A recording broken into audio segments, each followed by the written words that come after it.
Good morning, everyone. Welcome back to day 2 of our workshop 83. We hope you are feeling inspired and ready for another day of learning and collaboration. Let's dive into more engaging session and discussion. Before that, I would like to a big thank to our sponsors, Midas Research and Development Center, Hilti India Private Limited, Tanaji Creative Turnkey Projects, Gubbi Civil Engineering and BDS India. We thank you all the sponsors for their invaluable support.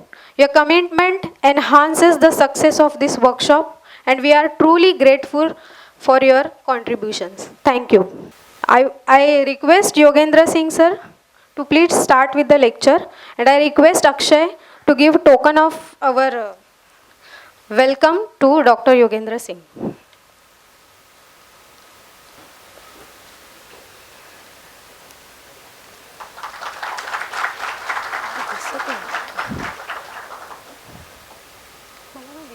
Good morning and thank you very much for joining on this second day.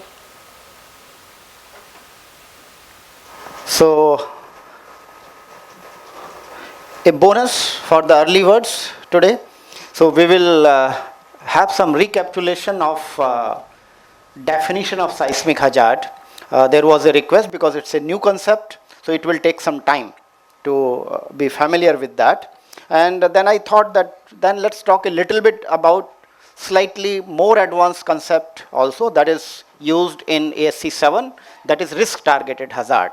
So one is deterministic seismic hazard, which we have been following.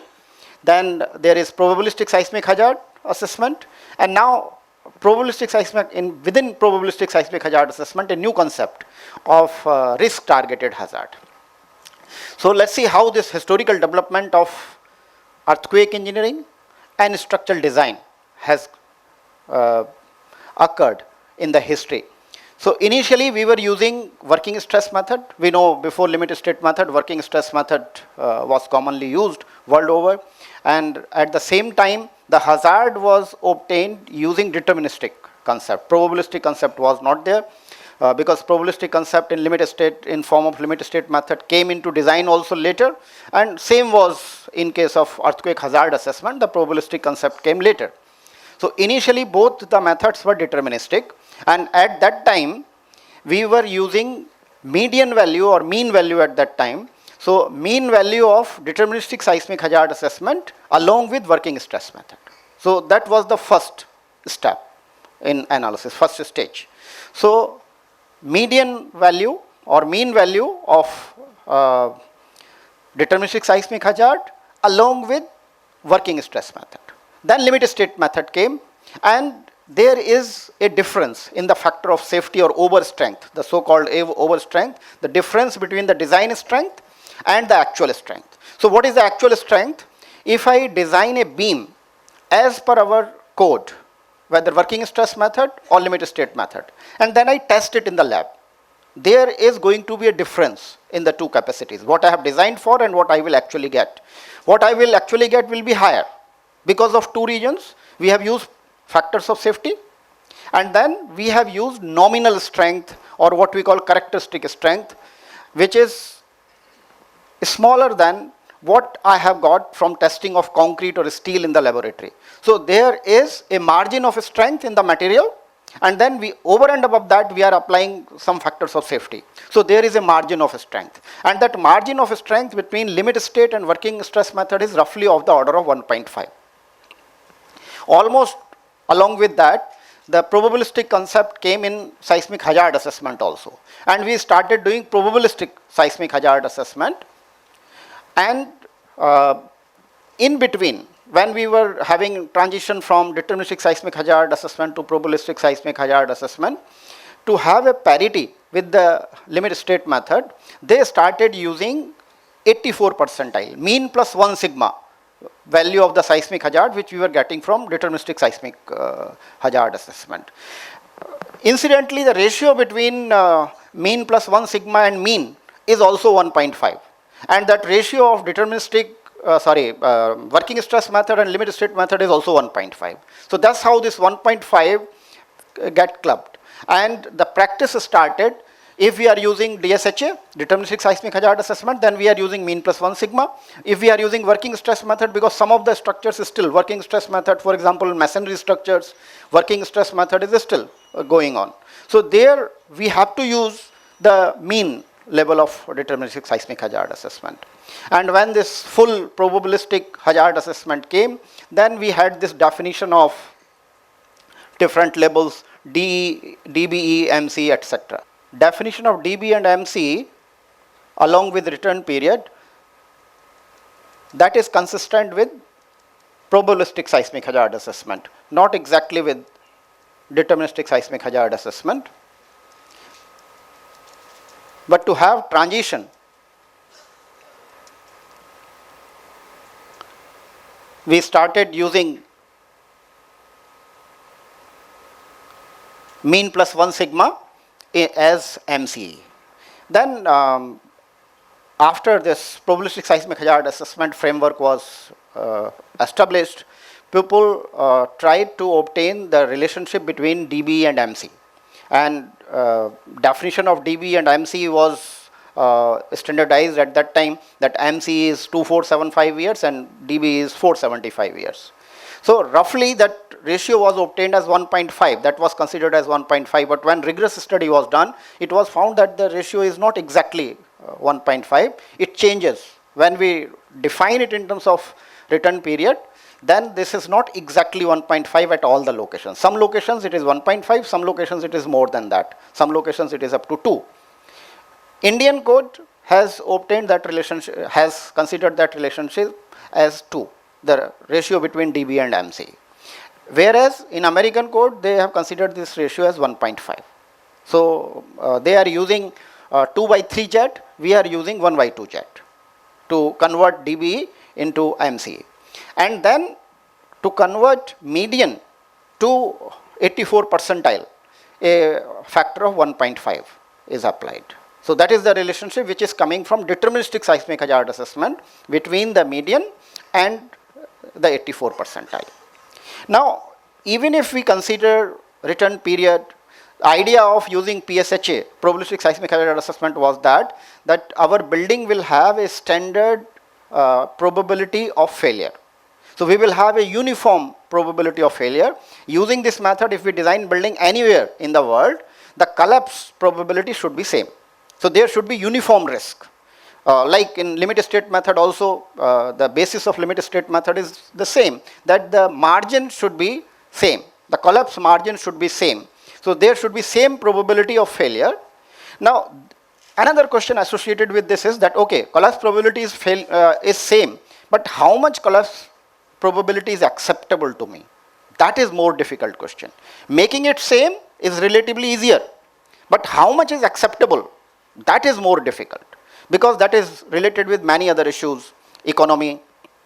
So as the economy of any country develops, the safety margins go on increasing. So initially, historically, our earthquake code, when it came, the design forces were on lower side, because at that time we perhaps were not able to, and understanding was also not there. So as the country economy has improved, it is like premium. If we are more affluent, we will like to have a larger insurance cover, and we have to pay more premium. So same thing, something similar is happening here. We are increasing the premium more and more in successive revisions of the code, and we have reached at this stage. So to recapitulate, the relationship between this DB, MC and our current code is this, that the zone factor Z, which is given in our code, is effective peak ground acceleration at or obtained from DSHA for mean value. So this is mean value of EPGA obtained from DSHA. So this can be used directly corresponding to working stress method. But if we are using limit state method, we need to convert it into 84 percentile. That is mean plus 1 sigma. So that we obtain by multiplying it by 1.5. So when we use 1.5 into Z, then it becomes equivalent to MC. Then again, the historical design has been such that our intention is that our building should not collapse under MC, but we have been designing for DB. And there also this hidden strength in terms of ductility is there. So that is utilized to achieve that. So to convert into dBE, we divide it by 2. So 0.75 or 1.5 Z by 2, that is actually dBE level earthquake which we use. And MC is 1.5 Z. And when we are using working stress method, or we want to do serviceability check or serviceability level earthquake, then it is Z by 2. So there we are considering the median value. So this has occurred historically. Now people are saying that, okay, if our intention is to ensure that the building should not collapse, or it should have some acceptable probability of collapse during earthquake under MC, then why not to design for MC? Why this complexity that we want the building should not collapse under MC and we are actually designing for DBE? This also causes a lot of confusion. So already people are talking in that terms that let's calibrate our design with respect to MC, because that appears to be the standard definition of the hazard throughout the world, MC. Now I was talking about the next step of hazard also. So even if we are designing for MC uniformly throughout the world, the probability of collapse is not same. Reason for that is, there are two reasons for that. The reason is that it is not only the MC earthquake which will occur. Smaller earthquakes and larger than MC can also occur. And there is a possibility of building collapse under those earthquakes also. So just designing for MC is not enough. We have to consider whole spectrum of the earthquakes which can occur at a site. That is one idea. That just one earthquake, DB or MC or any one label we fix, that is not adequate. We should consider, and that probability of occurrence of different labels or different magnitudes of earthquakes is different. It varies from site to site. It is not same.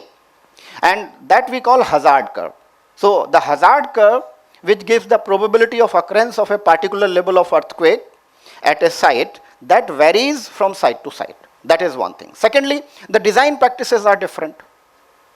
So if a building is being designed as per Indian code, and the same building is being designed for the same site, but it is being designed as per American code, there are differences there also. There are differences in partial factors of safety. So the building design is also varying, and then there are other loads also which are governing the design of buildings. So the real capacity of the building is also different. So the collapse capacity or the collapse probability is going to vary from place to place. And then this, at the same time, the development of insurance industry, it is still not there in our country, but in America and developing country, insurance industry is the driving force. So they wanted some model so that they know what is the uniform collapse probability over all parts of the world when we are designing the building as per code. So to ensure that all the buildings designed anywhere in the world, two things are necessary. One thing is that the actual hazard curve of the site should be taken into account, and then the design should be standardized in such a way that if designed for that hazard curve, the building will have the given collapse probability. So two things are going on in that direction. One is the standardization of the hazard in terms of hazard curve, and another is standardization of the design, so that the collapse probability when designed for a given hazard curve is same. So first part has been already done in US. So USGS has come out with standard hazard curves, what they are calling MCER. So if you look at the current ASC 7, so they are talking about MCER, risk targeted maximum considered earthquake. So that earthquake is such that if a building is designed in a standard way, that standard way of designing building is yet not defined. But they are assuming that if the building is designed in a standard way, and that standard way will be such that if the building will be subjected to MCE, it will have 10% probability of collapse. This is important to us, that even if we are designing the building as per our future targeted code, which is going to be superior than even those methods which we are having today, even then we are targeting, we are accepting 10% probability of collapse at MC. That means if those buildings are 100 buildings are subjected to the corresponding MCE, out of 110 buildings are going to collapse. So this probability is quite high. Still debate is going on. In US, they have accepted it. In Europe, they are saying it is too high because in Europe, the hazard levels are low. So they can afford to design for lower probability of collapse because the forces required will be less. But in America, so as I said that this will depend upon the society also. So how much is acceptable, that is still debatable. And then the hazard, they are adjusting in such a way that if this building is designed in a standard way, then the total probability of collapse during the lifetime of the building will be 1%. So 1% is the collapse risk of the building which they are targeting. And that's their risk targeted hazard. That if the building will be designed for a future method, standardized method, which will be developed in due course of time, if the building will be designed as per that, then the hazard definition is such that the collapse probability of the building will be 1% in 50 years. So that much risk they are accepting. So far in our country, we are not talking in those terms. We are one step behind. We are talking about uniform probability of accidents of hazard. So which we call uniform hazard spectrum. So the response spectrum which we are having in our code, this is uniform hazard spectrum. And you will find this uniform hazard spectrum term also in our revised IS 1893. So that's why I thought that let's talk about this also. And NCR is the term which is used in US code. So they are one step ahead in terms of hazard definition. Structural design methodology, they are also struggling that how to rationalize the structural design for earthquake so that all the buildings are designed in such a way that those are having uniform probability of collapse. Even if the hazard is standardized, still if the buildings are designed as per American code also, those will not have uniform probability of collapse in different parts of the country. Okay. So any question related to that, we can discuss. If not, let's move to our next talk. Yeah. Good morning, sir. Good morning. Sir, there were two questions. One is the zones that we have defined 1, 2, 3, 4, 5. We have 5 zones with 2. So, what is the seismicity we should take in between zones, like that are not near to the fault, but let's say 250 kilometers, 100 kilometers from the fault, Z may not be exactly the same. So how to consider for those regions? And the second was when we are talking about risk targeted. So risk is, one is the hazard definition, other would be the vulnerability that each building would be having. So should we do vulnerability analysis for evaluating the deficiency in the building and then find the risk factor, or how to go about it? So two very important question. Whenever these zones are used, another difference between ASC 7 and our code is that in ASC 7 and all codes of the world, now even Nepal, they are using contours of hazard, not zones. This debate, fierce debate was there in CD 39 that whether we should have contours or we should have zones. Somehow, finally zone came, but a big problem with the zone is at the boundary of different zones. So boundary of zone 5 and zone 6, for example, if we take, it is changing from 0.4 to 0.7 G. So there is a huge jump in that. And that boundary, it may appear as a line on the map, but when you look on the ground, it becomes several kilometers. So it is not possible to define the sites very clearly there. So one thing which has been promised by the code committee is that a GIS map will be available, and based on the coordinates you can do, but still that question is unanswered, that what happens if I shift my site 1 kilometer from here to here?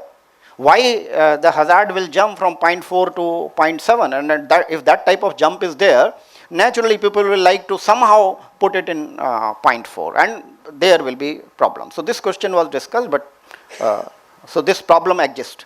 This problem to a large extent can be resolved if we are providing contours which are having more gradual variation. So we have 0.4, then 0.5, then 0.6, and then 0.7.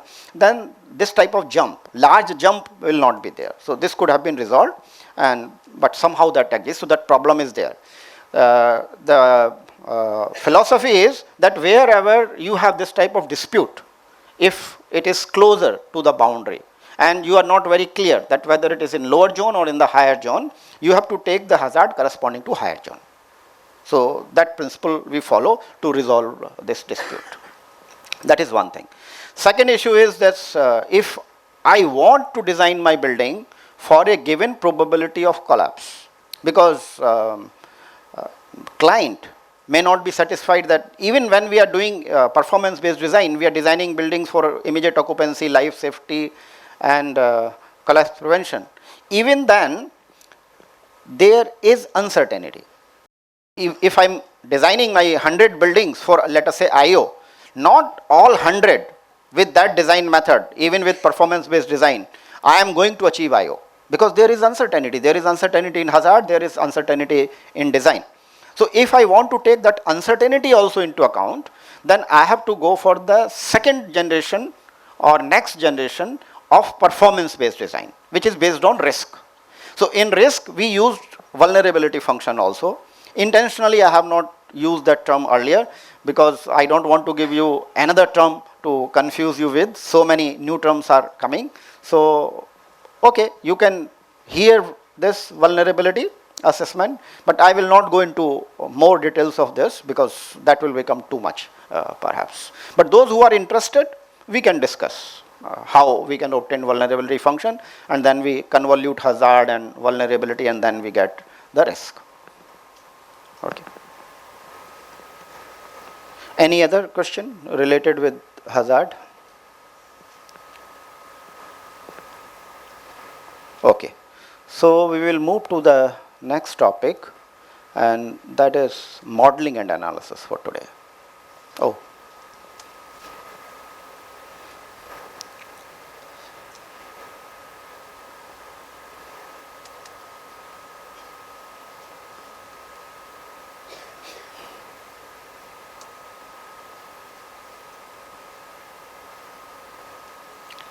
So before starting the modeling, we have to understand our structural system. So any structure is subjected to two types of load during its life. We can divide them as vertical and horizontal forces. So vertical forces are primarily coming due to gravity, dead load and live load, snow load. So due to gravity action, we are getting the forces in vertical direction, and those forces are generally static in nature. Whereas the horizontal forces or lateral forces are coming because of wind and earthquake, and these are also dynamic. Earthquake also causes vertical force, so this definition does not apply strictly that earthquake force is horizontal. There is a vertical component also. Similarly, in wind also, there is a vertical component. But in general, we define it like this, that there is a vertical load and there is a horizontal load. Accordingly, we have two components of our structural system, or two sets of components of structural system to resist the vertical load and the horizontal load. The vertical load is primarily registered by horizontal structural system, and horizontal load is primarily registered by vertical load system. So horizontal load system, vertical load resisting system, which is horizontal, consists of slabs and beams. So design of slabs and beams is usually governed by gravity load, especially slab. We know that design of slab is governed by gravity load. We will talk today effect of earthquake load also on slab. Slab should be designed for earthquake load, or at least checked for earthquake load also. Generally, we are not doing till date because our code is also silent on this.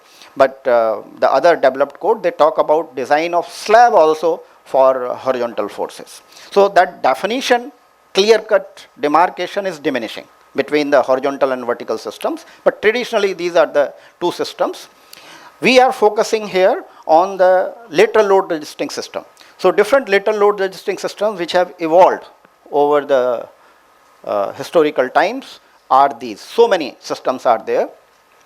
frames, we are all familiar, frame truss or braced frame, and these are in the order of increasing efficiency against lateral load.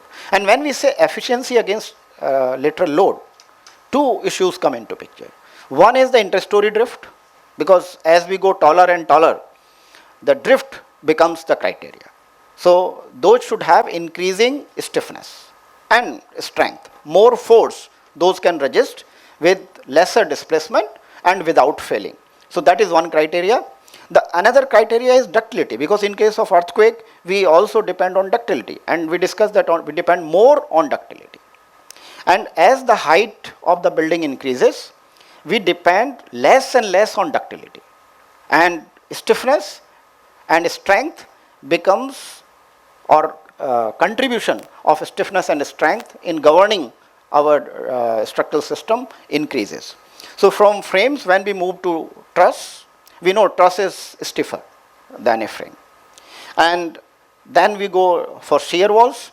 In shear walls, rather than having a square section, we are having an elongated rectangular cross section, which is more efficient because we are simply increasing the moment of inertia. So same amount of concrete, if I am putting in a square shape and I am putting the same amount of concrete in a elongated shape, then the moment of inertia in the second case is going to be more. Then core and outrigger system. So the basic principle here is to resist more and more load through axial action. So I will explain how the axial action is coming into picture. So this is the simplest system, which we call pin jointed frame. So there are vertical columns and the beam is connected through pin joint. In this case, both the columns will act as cantilever, and whatever force we are applying on this system, that will be registered through bending in the columns. And that bending moment will simply, if I am applying load P, it will be distributed equally in the two columns if the columns are identical, and that P by 2 multiplied by H, that will give me the moment. So the moment in the columns will be PH by 2, for which I have to design. Now let's make these joints rigid, which are pinned. So we have the so-called rigid jointed frame, and let us say the beam is infinitely rigid. A hypothetical case where the beam is infinitely rigid, then the stiffness will be 12 EI by L cube. In the previous case, the stiffness was 3 EI by L cube. So we can see that the stiffness has increased 4 times. And not only that, the bending moment has reduced. Earlier the bending moment was PH by 2. Here the bending moment will be, because it is bending in double curvature, so the bending moment is PH by 4. So the efficiency in terms of stiffness and strength is increasing as we are transferring more load through axial action. Previously there was no axial force in the columns. In this case, there is no axial force, but here the vertical reactions also develop. So the moment has been reduced and part of the lateral force is registered through these axial forces in the columns.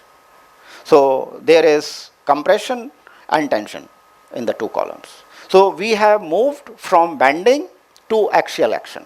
And I told yesterday that our brain also is trained that axial action is more efficient action, and bending is relatively weaker way of transferring load. So as we move from axial action to bending action, the efficiency increases. But in reality, this beam will not be infinitely rigid.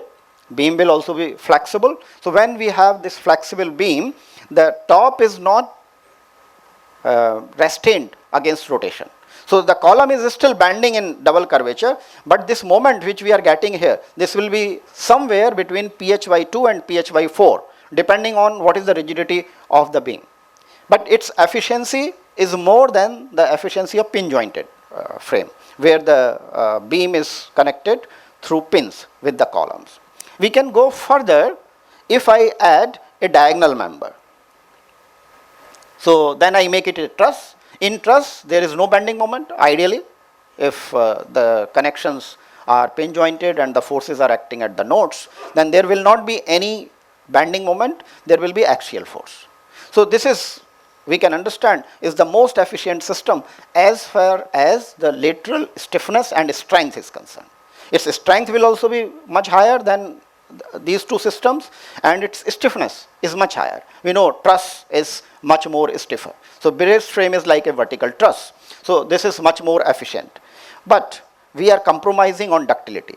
As we move from bending to axial action, the ductility is compromised in RCC as well as in steel. So bending is ductile in RCC as well as steel. Shear is ductile, shear action is ductile in steel, but not ductile in RCC. But axial action is non-ductile in RCC members as well as steel members. The ductility reduces. In steel, it primarily reduces because of the buckling of the steel member under compression. And in case of concrete RCC sections, there is interaction between axial force and moment, and due to that, the ductility is reducing. So if I plot the load displacement curve of a rigid jointed frame, the load displacement curve will be something like this. On the other hand, the load displacement curve of a braced frame will be something like this, where this bottom portion is in tension, where this brace will provide ductility in tension, but in compression, it is not providing ductility because it will buckle, irrespective of what is the L/R ratio. So it's not that if I increase L/R ratio, then I can avoid buckling.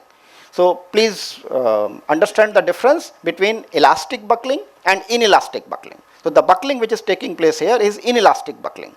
So when yielding occurs in a member, its modulus of elasticity becomes 0. The load displacement is flat, or stress strain curve becomes flat after yielding. So the modulus of elasticity beyond yielding is 0. And if the modulus of elasticity is 0, we can understand that the buckling capacity will also become 0. So it, as soon as it yields, it also buckles in compression. So in compression, we don't get. So here we are having increased stiffness and strength, but loss of ductility at the cost of ductility. So this is not a preferable system in earthquake regions.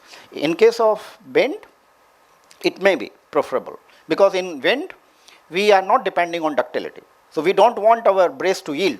We want it to remain elastic. And in elastic range, we can take care of ductility by choosing L/R ratio, the slenderness ratio within the limits. We can take care of that. But in after yielding, whatever is L/R ratio, the modulus of elasticity will become 0. So irrespective of what size and length of the member is there, it is going to buckle. So in earthquake, it is not preferable. So the two advantages are combined. That means the ductility of a moment frame and stiffness of a braced frame are combined in what we call eccentrically braced frame. So eccentrically braced frame, we have braces, but these braces are connected eccentrically in such a way that there is a gap here. So this gap is called link. And it is designed just by providing braces at an eccentricity doesn't make it the desired configuration. For that, we have to also ensure that this portion of the beam should yield before yielding of these braces. So braces should remain elastic. I can't make my braces elastic against earthquake. Reason is that I have to design my braces stronger than earthquake, which I do not do. So in this case, previous case, if I have to keep it elastic, I have to design it stronger than earthquake. But here, I am not designing these stronger than earthquake. I am designing these stronger than this link. That's it. So if I make these braces stronger than this link, I can, if I want, I can intentionally make this link weaker so that my braces are not to be designed for such large force. So only thing I have to ensure is that these braces are stronger than this link. So the yielding will occur in this link and yielding will not occur in the braces. So I will get advantage of ductility because steel members are ductile in flexure as well as shear. So even if this brace is yielding in shear, even then, in fact, steel is more ductile in shear than in flexure. So in steel, we prefer that the yielding should occur in the shear. It is altogether contradictory contrary to RCC. In RCC steel, shear mode is brittle. We don't want our RCC members to fail or yield in shear. But in steel, we prefer that it should fail in shear because steel is more ductile in shear. So in steel structures, this is the ideal system. Like we have SMRF in RCC design. Corresponding to that, in steel, we have eccentrically braced systems which are designed in such a way that this brace remains elastic. The link portion is yielding before that. So if we ensure that, we will get good ductility as well as strength. Another point we have to look in our structural system is that most of the times we are modeling our elements using line elements. Frame elements are represented by a line. So in our computer software, yes, any question?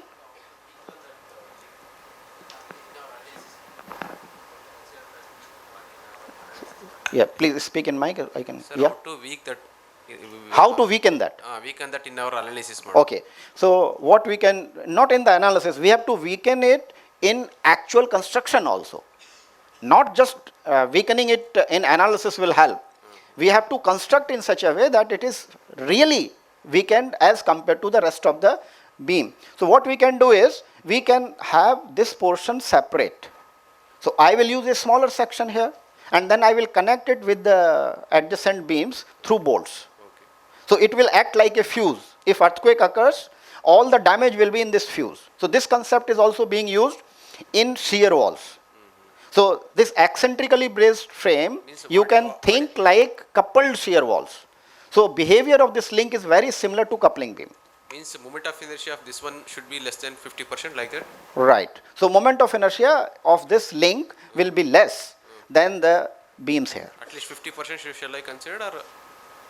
I mean, it's up to you how much you want to decrease. There is no limit on that. Okay. If the moment of, only thing you have to ensure is that this bracing has to be stronger than this link. That's it. Okay, sir. So yielding should occur here. Hello. Yeah. Sir, I have Yeah, one yeah, question. please. Like the earlier frame where you had single bracing, if you make it X bracing, whether it would not, I mean in reversal, whether it will help or how it would be?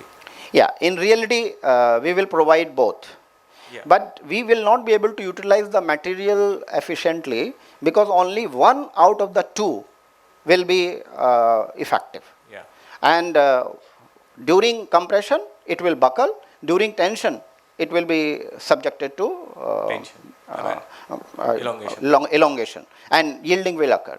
So it will be this successive cycles of buckling and elongation, buckling. When it will be elongated, there will be permanent deformation, and when it will be subjected to compression, it will buckle more. Okay. So the rupture will occur more fast. quickly, Okay. even under tension. Okay. So you can take care of that loss of strength due to buckling when you provide X bracing, but still the ductility will be less. Okay. Because it will be subjected to alternate buckling and elongation during earthquake, and this low cycle fatigue will give rise to the fracture of that. Okay. On the other hand, here this link portion will be subjected to shear deformation, and in shear deformation the ductility is more. So this will be rupturing after more number of cycles. So number of cycles which this link can sustain will be much more as compared to that link which will be alternately elongating and buckling. Sir, in case of multi-story buildings, probably this is absolutely spot on. But if you have a single-story portal, like a factory shed or something, where short direction forces are being taken care of by frame action. Frame action. But in the long direction, you have a series of bracings which transfer forces to the ground. Those bracings, it may be easier to keep them elastic. No? Yeah, so code is not elastic. No, elastic perhaps will not be possible, because the reason is that even if our building is low rise, its period is shorter. So earthquake force is quite high. But since the roof is very light, the magnitude of... Yeah, if you can design it with R is equal to 1, nothing like that. So that means you are not depending on the ductility at all. So if you can design with that, then there is no issue. penalty on material use may not be very large. I am not sure. Okay. I'm not sure. I think that you will require very large sections. But, sorry? Pre-engineering buildings. Pre-engineering building, actually there is no code, so what exactly they are doing, how they are designing is not known, that what they are doing. But pre-engineered building, buckling is a big problem because those are thin-walled sections. So thin-walled sections, They will use buckling is, rods also, wide rods for tension. so practically it is to be designed with R is equal to 1. So if you are designing with R is equal to 1, you are not depending on ductility, then it's okay. But if you are taking ductility, advantage of ductility, you are taking some value of R, then you have to ensure that that much ductility corresponding to that value should be available in the structure system. And in a structural system, it will depend upon the individual section. And in case of steel, the B by T or H by T ratio, that is very critical. So in IS 800, there is a definition of non-compact section, compact sections, and plastic sections. So we want for ductility plastic sections. So achieving plastic sections in thin, hot, worked, these structure, these 6 sections is not possible. That's the problem. Okay. Yeah. So when we are giving a link, we are now getting a connection at the central portion of the beam, Right. which is generally not preferred from gravity load perspective. No, We why usually not? don't give splices in the central 1/3. No, splices, we are not giving splices here. Okay. Here we are, either the beam can be continued, the same beam can be continued, still we can have the link. But if you want to weaken it for the Yes. intentionally yielding it, we can connect, we can provide vertical plates here at both the ends and we can bolt it there. In gravity, we are invariably doing elastic analysis, elastic design. So if we are keeping it elastic, then there is no problem. We can design whatever system you have. You can design whatever forces are coming in those bolts. You will design for those bolts. Okay. So gravity, there is no issue. The problem is that whenever yielding occurs, then the behavior becomes more complex. Yeah.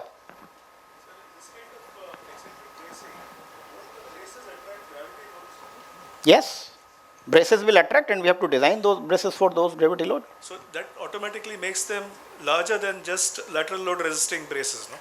That's true. So whatever gravity will be there, that will, another issue related with this is connection with the slab.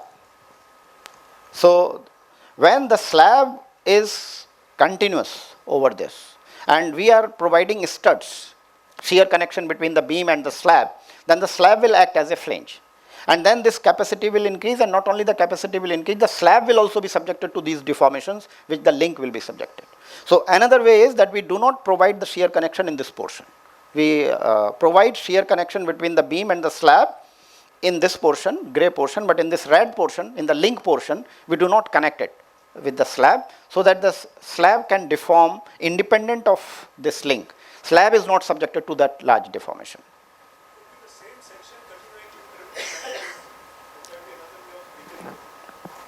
True. I mean, whatever way we can do that, we can ensure that.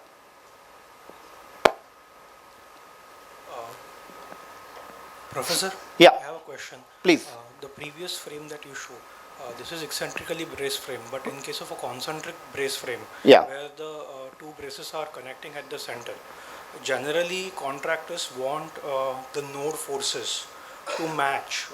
So there should be a summation of F equal to 0 at that section. But in case of different, for example, the portion of brace frames governing from different load combination and portion of the brace frame below that section governing different load combination, in that case it doesn't match. So the summation of forces won't match because Sorry, I couldn't get which summation of forces? So generally contractors in this case, they want the summation of forces to be equal to 0 at the node where they are connecting. So that will be 0 in any case, that will come from equilibrium. So when we will do analysis, whatever sizes you take, okay, irrespective of the sizes, whatever load you will apply, if you are using a method of analysis, whether it is matrix method or manual method or any method, equilibrium has to be satisfied. Correct, but in case of when they are governed by different load combinations, Even then, because individual, all the load cases will be in equilibrium at every point. And when you combine, the combination will also be in equilibrium because individual load cases are in equilibrium. So equilibrium will be always satisfied. and in case of the link that you showed between, is a reduced flange section is is an option for reducing the capacity of that link. Yeah. Is it? And for concentric brace frame, how would the behavior different than eccentric brace frame? So concentric brace frame, the hinges will occur in the bracing. And those hinges will be axial hinges. Axial tension, it will yield. Axial compression, it will buckle. So this type of behavior will not give us adequate amount of ductility. In case of link, the yielding or the failure will occur in shear. So when it is subjected to this type of behavior, shearing or flexural, depending on the length of the link, so this can either undergo shear deformation or it can undergo flexural deformation. So there we will get good ductility, more ductility. In fact, shear yielding, if we keep the length of the link small as possible, so that it is yielding in shear, it's better. Because steel is most ductile in shear. BRV is a different thing I will talk about. BRV is an energy dissipating system. So those are a special type of bracing. So there we are depending on the energy dissipation through these BRVs. So those are like dampers.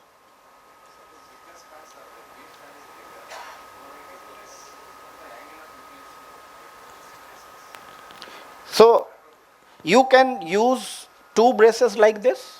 You can use single brace also. Only thing is that the single brace will be connected away from the joint. It will not be connected at the joint. It will be connected slightly eccentrically to the joint. Then our link will be here. But that type of link is generally avoided because it is very near to the beam column joint. And the joint is one of the weaker portion in all types of buildings. So we want to take it away from the joint. So this type of bracing system is usually preferred. So another issue is the joint. So at the joints, the change in the bending moment is taking place. We can see during earthquake when it is subjected to lateral load. In the upper story, if the tension is on outer face, in the lower story, the tension is on the inner face. So there is a change in the direction of the moment near the joint. And we know the shear force is proportional to the slope of the bending moment. So here we can see that the bending moment is changing from one face to the other face. So there is a sharp gradient of the bending moment here. And due to that, there are very large shear forces developing in the joints. So whether it is a steel building or it is a RCC building, joints are subjected to very large shear stresses. So in our modeling, usually we will not get this because we are modeling whatever analysis we are doing, we are modeling our beams and columns by line elements. So the joint is not explicitly modeled there. So the joint shear we will not get there. So joint shear we have to obtain by local level analysis. Once the bending moments are obtained, the joint shears are to be obtained from those bending moment values because bending moment is changing from top of the beam to the bottom of the beam. So that joint portion is subjected to very high shear forces. We have to be careful in both. Now our code is giving sufficient attention in case of RCC. Still it is not that much emphasis still given in our code. Now another important problem which we face is frame versus shear wall. So shear wall is more efficient way of registering lateral load.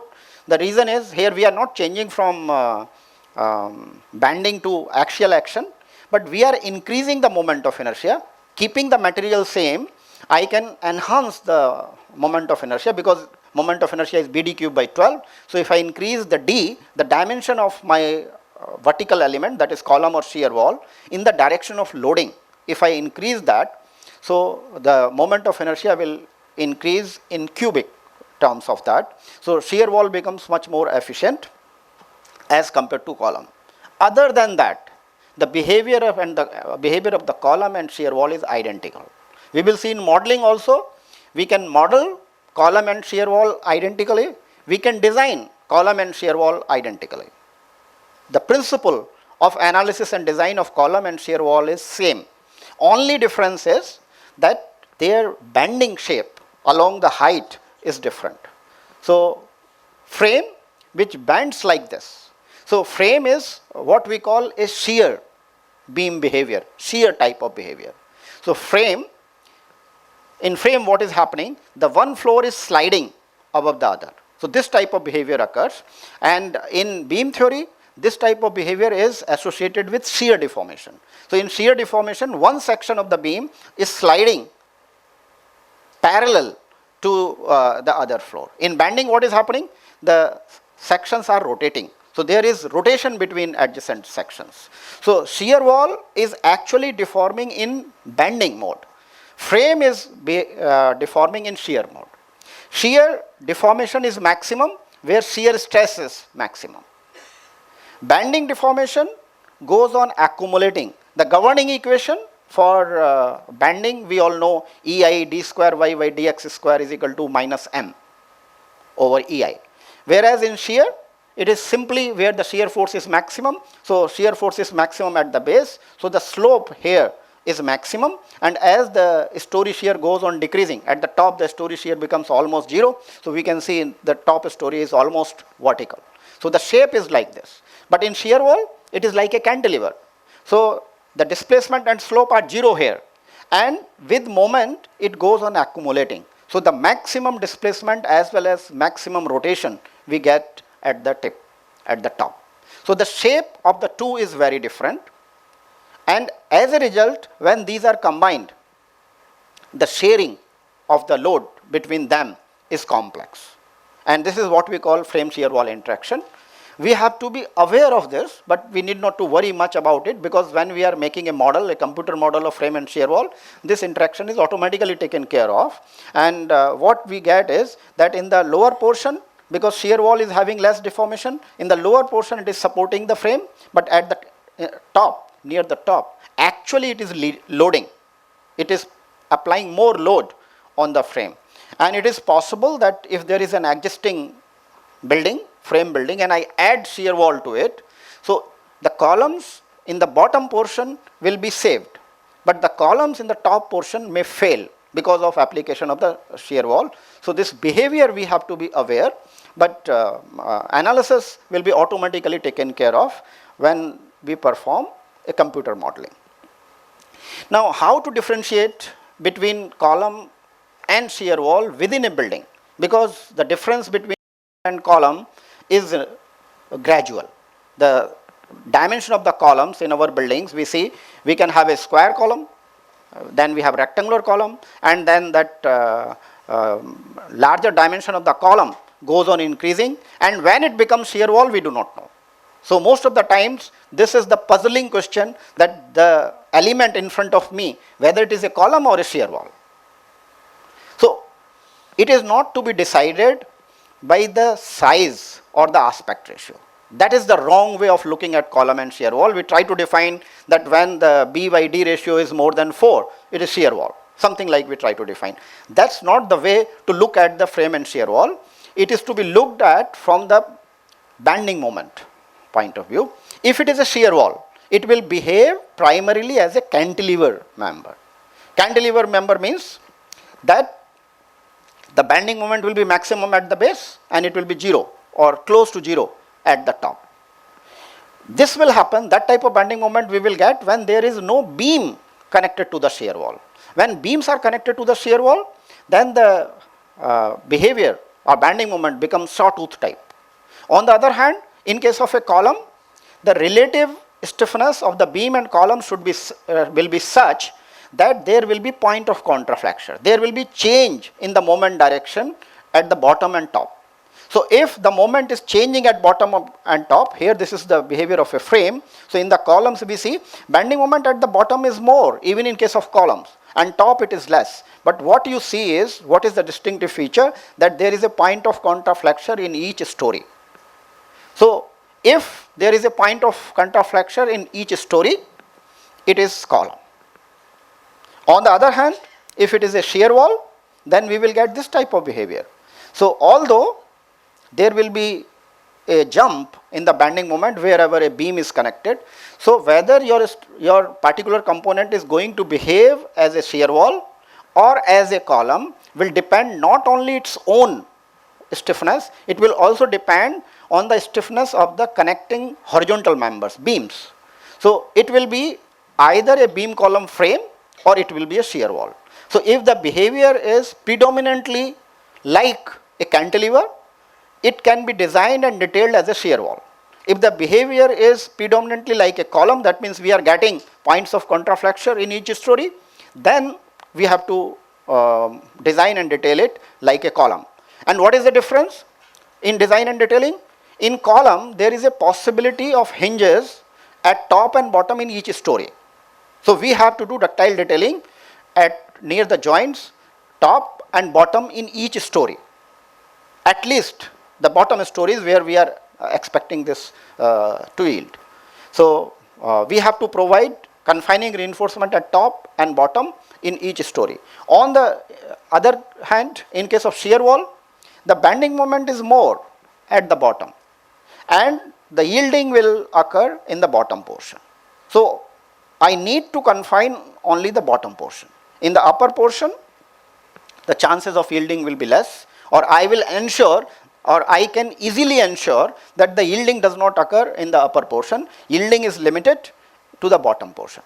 So in that case, I can do ductile detailing only in the bottom stories, and that is adequate because I will ensure that in the upper portion the hinges are not forming, yielding is not occurring, and if yielding is not occurring in the upper portion, I can avoid ductile detailing there. But in the bottom portion where I am expecting yielding to occur, there I have to provide confining reinforcement. Yeah. There's an in-between case where you don't have pure frame action in some columns or pure wall action. There will be some columns which are coupled with the walls, which have an intermediate kind of behavior where they behave with the sawtooth pattern up to a point, and after that they develop points of contraflexure. So those columns, is there a chance of that they need to be detailed with confinement throughout the height all the way? So if you are getting in the bottom few stories, there is no point of contraflexure.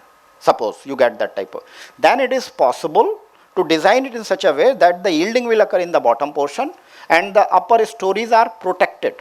So using capacity design concept, we can protect the upper stories against yielding. So if we are doing that protection, suppose I provide the strength or what we call demand to capacity ratio. So I have to arrange demand to capacity ratio in such a way that there is a large difference. For example, here you can see in the bottom portion the demand to capacity ratio, this zigzag is the demand and this smooth one is the capacity. So you can see in the top portion the demand to capacity ratio is very small.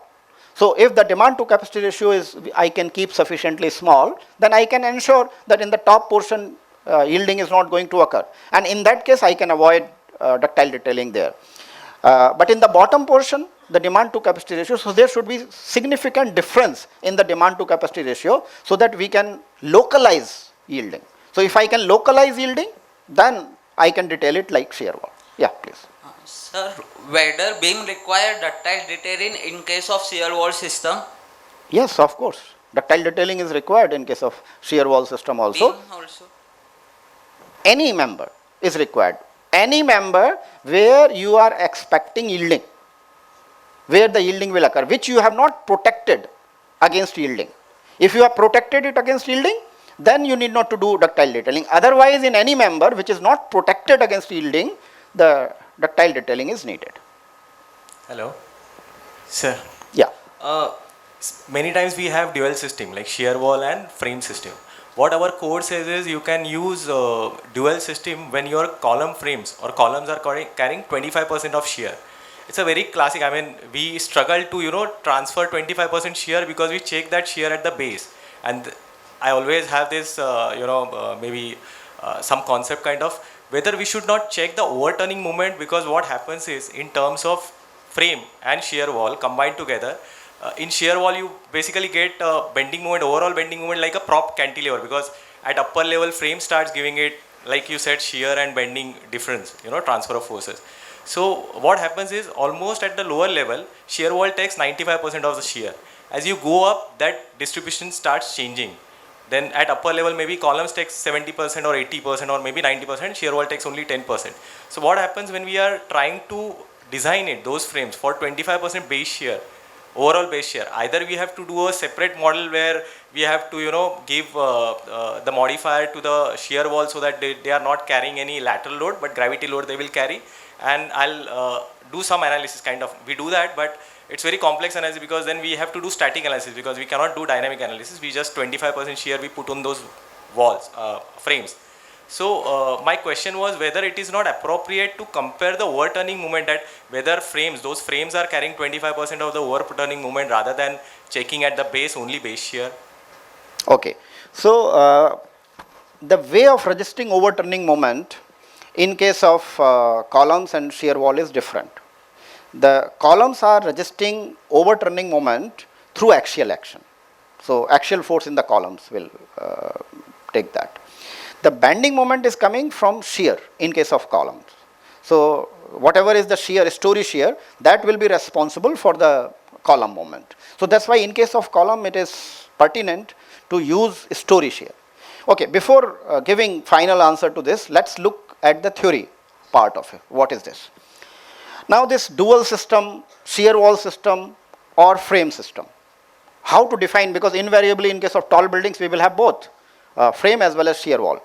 Whether I should call it frame or I should call it shear wall or I should call it dual system.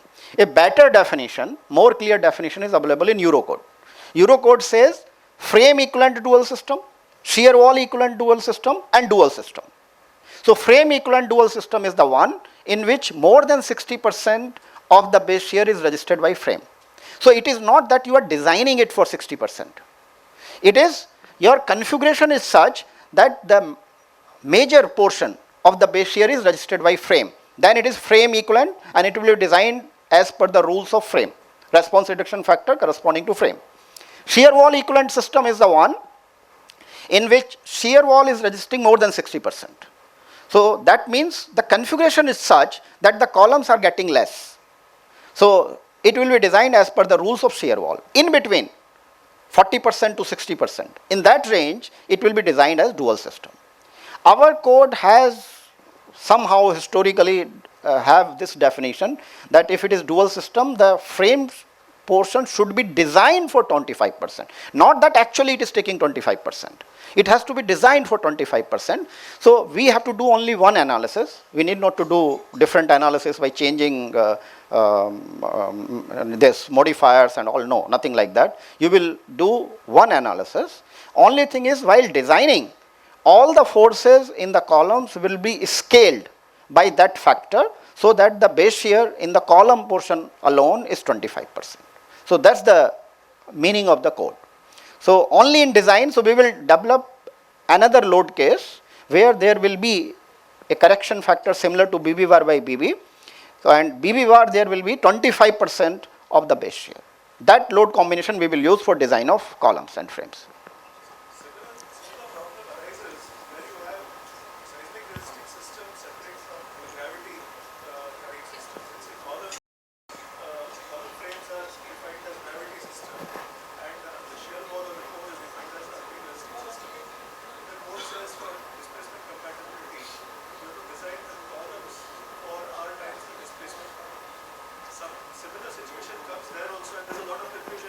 Thank you, thank you. That's another thing. I mean, defining shear wall versus frame and defining gravity versus lateral load resisting system. These are two very complex issues which many times bother us. So first of all, it is not in our hand to define anything. Earthquake does not take instructions from us. We can't tell earthquake that please do not affect my gravity columns and go into those members only which I have declared as the lateral load resisting elements. It will be affecting my members in proportion of stiffness, relative stiffness. So when we say gravity system is practically a system which is much more flexible than the rest of the structure. So it is taking very little moments under lateral load. Suppose I have shear wall and then I have a smaller size columns. So as you said that the bending moments in columns and beams will be very small. And in that case, it is possible to design my gravity load system for R is equal to 1, remaining them elastic. So gravity system is the one which you can design with R is equal to 1. Practically it is that. It is not that any dam member I will declare it is gravity. So that's not the way to define gravity. It is really very flexible system where I can design with R is equal to 1. So what does that mean that it is to be designed for the compatibility forces? What does that really mean? It means simply that it is to be designed with R is equal to 1. And when I am designing with R is equal to 1, I need not to follow ductile detailing. That's it. But if I am not able to design it with R is equal to 1, code permits that. In that case, some yielding will occur. That yielding will be limited. And in that case, I have to provide ductile detailing. And if you go into the details of the detailing of the gravity system, you will see it is more complicated than the normal lateral load adjusting system. So my advice is, you design everything as the lateral load adjusting system. Don't go into this until unless you really have this situation where some member is attracting very little force. And in that case, you can design with R is equal to 1. So these definitions, whether it is frame or shear wall or gravity or lateral load adjusting system, these are not in our hand. We can't take these definitions in our hand. These will come from the structural system. So if there is really some members in my structure which are taking very little force as compared to other components, and I can afford to design that those with R is equal to 1, then I can declare those, and then I get the benefit of declaring them as the gravity columns or gravity beams or gravity frames, because I will be saved from doing ductile detailing. Otherwise, I don't have any benefit. In that case, I have to do, finally, if this case is not satisfied, then that case is not satisfied. You end up doing the same ductile detailing or even more complex ductile detailing than what you are doing for your lateral load adjusting members. So same is true with wall equivalent and frame equivalent. If your structure is such that the frames are taking close to 25%, then there is a point in designing it as dual system. Otherwise, there is no point. If the frames are taking only 5% of the total base shear, there is no point. Because what advantage you are getting? The advantage you are getting that in place of reduction factor 4, you will get reduction factor of 5. But you pay up that when you are designing your columns for 25% base shear in place of 5% base shear, you end up designing these for 5 times forces. Simply the multiplication factor will be 5. That is R is equal to 1 if you multiply it by 5. So there is no point in designing it as a dual system. There you design it as a shear wall equivalent system, take value of R is equal to 4 and do the ductile detailing as it is required. This challenge we face in commercial buildings where we have central core and peripheral frames, and we end up using flat slab because of MEP conditions. There we face this challenge because then we have to end up designing those peripheral frames for 5 times the forces. So now, in fact, nowadays we that is a different case. Yeah. When I was talking now, I was talking about the normal frame shear wall buildings where frame and shear walls are distributed. Yeah. If you have flat slab system, then it is a different issue. In flat slab system, especially when you have core in between, there is issue of torsion. So due to torsion, the peripheral columns will be subjected to high forces, and those can yield. Even if you have not intended them to yield, those can yield. And in that case, you have to do ductile detailing. You can't treat them as gravity columns. No, not gravity, but probably 25%. I mean, in case of well-distributed columns, you can treat your columns, if the columns are taking less than 5% of the base shear, it's better to treat them as gravity. Design with R is equal to 1, because ultimately you will end up designing them with compatibility forces with R is equal to 1. Okay. Yeah, please. Regarding the identical behavior of column and shear walls, but we are seeing a significant difference in the reinforcement, in the modeling of column and shear walls. Significant difference in the reinforcement in what sense? Uh, You mean amount of reinforcement? Yes, exactly. Yeah, that is because of the shape. If you have elongated shape, the moment of inertia is going to increase, and the lever arm between compression and tension, that will also increase. So the reinforcement which we will get in an elongated column, let me call shear wall as an elongated column. So the reinforcement in an elongated column will be less. As we go on increasing the depth, the reinforcement goes on reducing. So that advantage we are getting not because we are defining that as shear wall, that advantage we are getting because of its elongated shape. That we will get in any case, whether we call it column or we call it shear wall. But if we assign the same size as a frame element, even then we are seeing the same difference actually. Same size means? Let's say we have 1800 mm size of a column. If I design it like a shell element and as a frame element, we are seeing Difference in? Reinforcement, but the behavior is same. No, but is there any difference in bending moment? No. So if bending moment is same, you are getting the same bending moment if you are modeling it using shell element or you are modeling it as a column. So where is the difference? You have to design for that bending moment, and while designing, you will consider the actual shape. Whether you call it shear wall or you call it column, you will consider the actual shape, and you will get advantage of that shape if it is elongated. In one direction, you will get. Another related issue is that whether, I mean, shear wall, this we have been also reading and teaching in our books, that shear wall is a planar element. So it is subjected to in-plane moments. It is not subjected to out-of-plane moments. That's also wrong. I will come to that. Good morning, sir. Yeah. One more question. Where? Please. So 3 or 4 slides back, you have shown between a floor to floor, you have shown some reversal of the bending moment. And in that place, you have shown a very peak enhancement in the shear, right? Okay, the joint. Yeah. So you are saying like that shear also should be checked or something like that. Right. So, but that shear is happening along the axis of the beam, because that is infinitely stiff along that axis. So why should I check that shear actually? Okay. So one dimension is large, but it is occurring in that overlapping portion, which is the portion of column and beam. If we are talking about RCC, then how this shear will be registered in RCC section? One is the depth, that is okay, but we have to provide reinforcement also. Yes. So which reinforcement will be registering this? Irrespective of the depth, some reinforcement, because concrete can take compression. For tension, we have to provide reinforcement. So that reinforcement will come from the stirrups which you are providing in the column. Same stirrups or half of those stirrups will continue. So it is in RCC section, it is related with that. When you are talking about, let us say, steel, where reinforcement is not there, then the shear will be registered.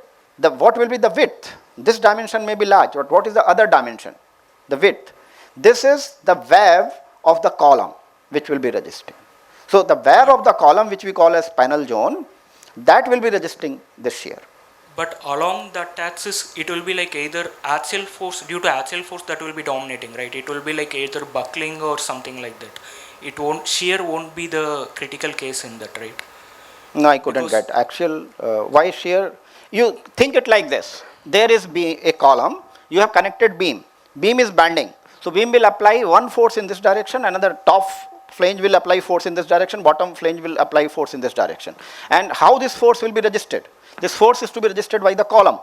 So this portion of the column will be subjected to very large shear force. Okay. So one more question is, you are saying like if there is a double curvature, we can design it as a column, or else it is a shear wall, right? But in earthquake, in a fraction of a second, the reversal of stresses is happening. So it's not like even 1 second. So in that case, we are designing for the maximum of both. So we are going to provide the reinforcement on the either sides of the shear wall for that lever arm requirement, right? Right. So will that be okay? Like, yeah, that is what we have to do.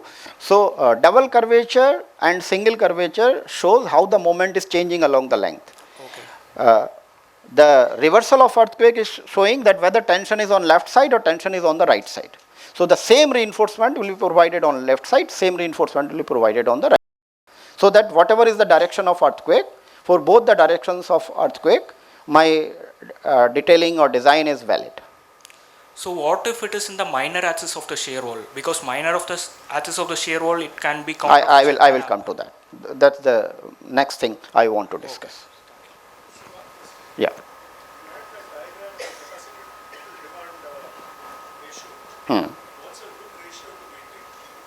I will come to that also. So ACI 318 and Eurocode provides those capacity design ratios, how we should ensure, how much amplification is needed.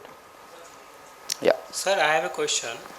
Like while detailing the shear wall, where should I end the ductile detailing of the shear wall? I mean, at which floor, starting from, if I start that from base? So our code says that where the stress calculated based on composite uncracked section. So where that maximum stress reaches 0.15 FCK, at that height you can stop. Okay, because for the I am designing my shear walls for the reduced forces, and I am compensating that with the ductile detailing. Then at the corner I should check. Sorry? What you are saying? Corner. At the junction, where I am junction of fourth or fifth floor, I am stopping the ductile detailing. Okay. That means at sixth floor, I am designing our shear wall for the least forces. Right. Forces not less forces. I will be designing with a larger factor of safety, but I need not to do ductile detailing because I will ensure that yielding will not occur. The demand to capacity ratio will be more there. Sorry, less there. More capacity, not as compared to the capacity at the bottom, but as compared to the demand. I will provide more capacity. Okay, thank you. Because yielding follows demand capacity ratio. Where the demand capacity ratio will be maximum, the yielding will occur there. So, yeah. So my query was regard to secondary beams. Now through connection we ensure they do carry only the gravity loads. But for a large spans where the stiffness of secondary beams is considerable with respect to primary beams as well, have we done any kind of an experiment where we say that yes, actually they will not carry any kind of earthquake loads? I mean, we have not done any experiment for that matter because experiment at structure level have been just started 4 or 5 years back only. So nobody has done that type of experiment, but this issue can be solved numerically also. You model your secondary beam and primary beam in your model. Please do not use that release thing, okay, which you always do. You release the secondary beams, do not do that. It will be automatically distributed, whatever is the effect, in whatever way it is affecting the distribution of the forces. It will come in numerical analysis. Experiment is not needed actually for that. No, theoretically, I'm not asking theoretically. Of course, if we don't release it, it will take the force. If we release it, it will not take. Yeah, so release should be done only if we are practically releasing it. Yeah, so if I'm ensuring a practical release on site, that's what I'm said. And I have not found anybody to provide me solution for that how at site they are providing the release. Yeah. Some people say that they will not develop the reinforcement fully, leave it little. In that case, it will fall down in shear failure will take place. Yes, I was coming to that because the general practice which I have seen while doing. So that is not to be done, but one more issue related with this. Suppose I do not design for the primary beam for the torsion which will come there. So what is going to happen? Two things will happen. This torsion, first of all, if I have not designed my primary beam for the torsion, then during gravity load, some torsion will come because of the secondary beam action, and it is compatibility torsion, not equilibrium torsion. So with that torsion, there will be helical cracks in my main beam, and I have seen this in a school building practically designed by us. At that time, we have used ETABs, and that time ETAB was not designing for torsion. It was designing only for flexure and shear. So we designed it, we did not provide any release, and we thought, yes, we have considered the torsion, everything, it should be fine. But when the shuttering was removed, after some time, we got classical helical cracks in our main beams, primary beams. And then we realized when we investigated that those beams were not designed for torsion. So only that will happen under gravity. I completely agree, sir, because we face a lot of difficulty in convincing the design consultants that please don't release, design it for torsion, but the general practice is everybody tend to release and reduce the section. Yeah, if it is gravity only, then there is not much problem, because there will be helical cracks. As long as you can convince your client that be prepared, there may be some cracks in the primary beam. Those will not cause collapse of your building, but those cracks will be there. You have to live with it. So if the client is agreeing with that, it is fine. But what will happen during earthquake? Yeah. During earthquake, the flexure and shear, both types of failure are possible. We want in RCC members flexural failure. Okay, not the shear failure. And this torsion is causing additional shear, which you have not accounted for in your analysis. While doing capacity design, where we are ensuring that the shear capacity should be higher than the flexural capacity. So there, this torsional shear is missing. So if this torsional shear is missing, there is a possibility that because of the combination of the shear and torsion, my beam, primary beam, fails in shear before failing in flexure, although I have followed capacity design. So that's the problem. That's why I suggest do not do it. Whatever forces are coming, torsion or whatever forces are coming, design for it. And I guess this will resolve the issue of providing lesser width for secondary beams also, because there also we feel a lot of difficulty where there, the code mentions minimum 230 mm or BYD ratio. The general tendency is to apply those things only for primary framing beams. And I have seen many buildings, high-rise buildings, where the secondary beams are provided with thickness of not more than 150 or 200 mm. Okay. Yeah. So I think I have not really thought about it, that what effect it will have if the width is too small. And what about depth? Depth is... Yeah, because see, because that clause is not mentioning, it says general beam. So general understanding is when we talk about beam, it is applicable only for the primary beam. So in industry consultants, what they tend to do is they'll provide 200 by 400, 200 by 600 beams as well as secondary beams, where the large framing is there. Say the column center to center spacing is say 7 or 8 meters. So depth is required for the deflection point of view. So you are going for a depth of 600 mm or 700 mm, but width you restricted to 200 mm. But is that 700 more than that of the primary beam? Then I will be concerned. No, but if it is less than of the primary beam, then perhaps I am not that much alarmed. Okay. Are you saying that? I have not done, cautiously I am saying yes. I do not have a problem with that. So when we are talking about so in my view, I think 230 mm should be applicable for both primary and secondary beam. And if actually you don't release and you design your secondary beam also for lateral forces, that is probably the minimum section you will also require. So maybe... Yeah, whatever forces are coming from the analysis, we have to design the primary and secondary beams both for those forces. Let's not release it. Releasing is dangerous.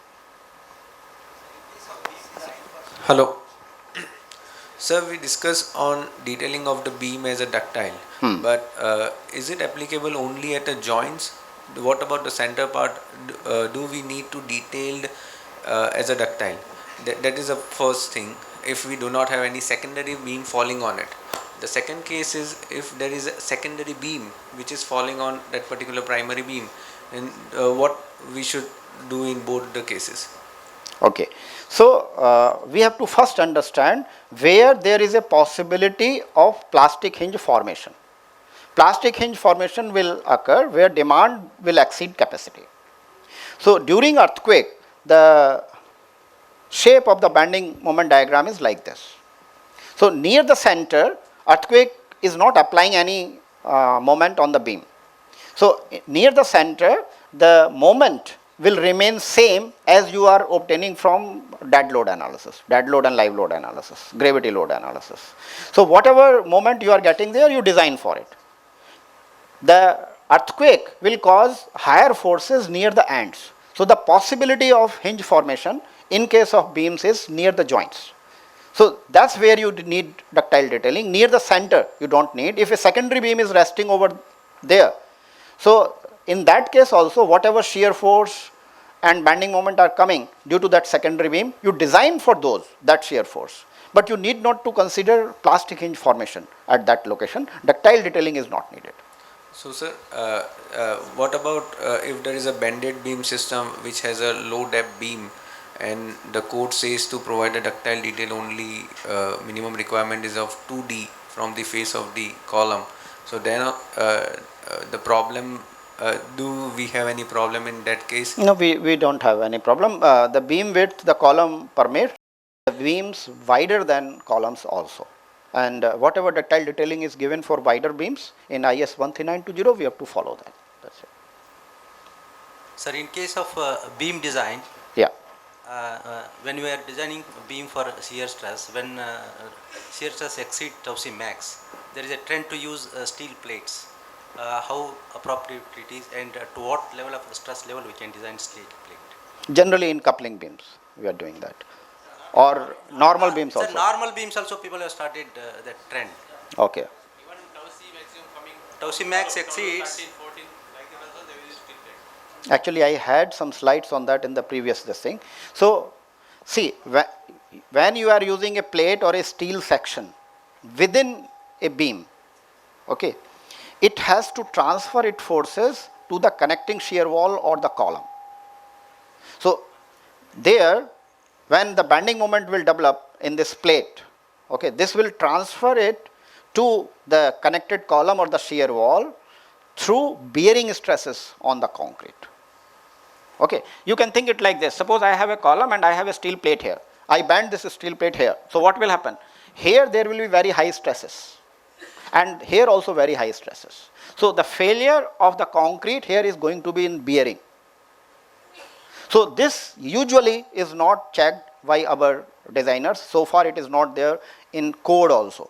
So when you are using either a steel beam composite with concrete, or you are using a steel member within RCC element, this joint, this design is to be checked.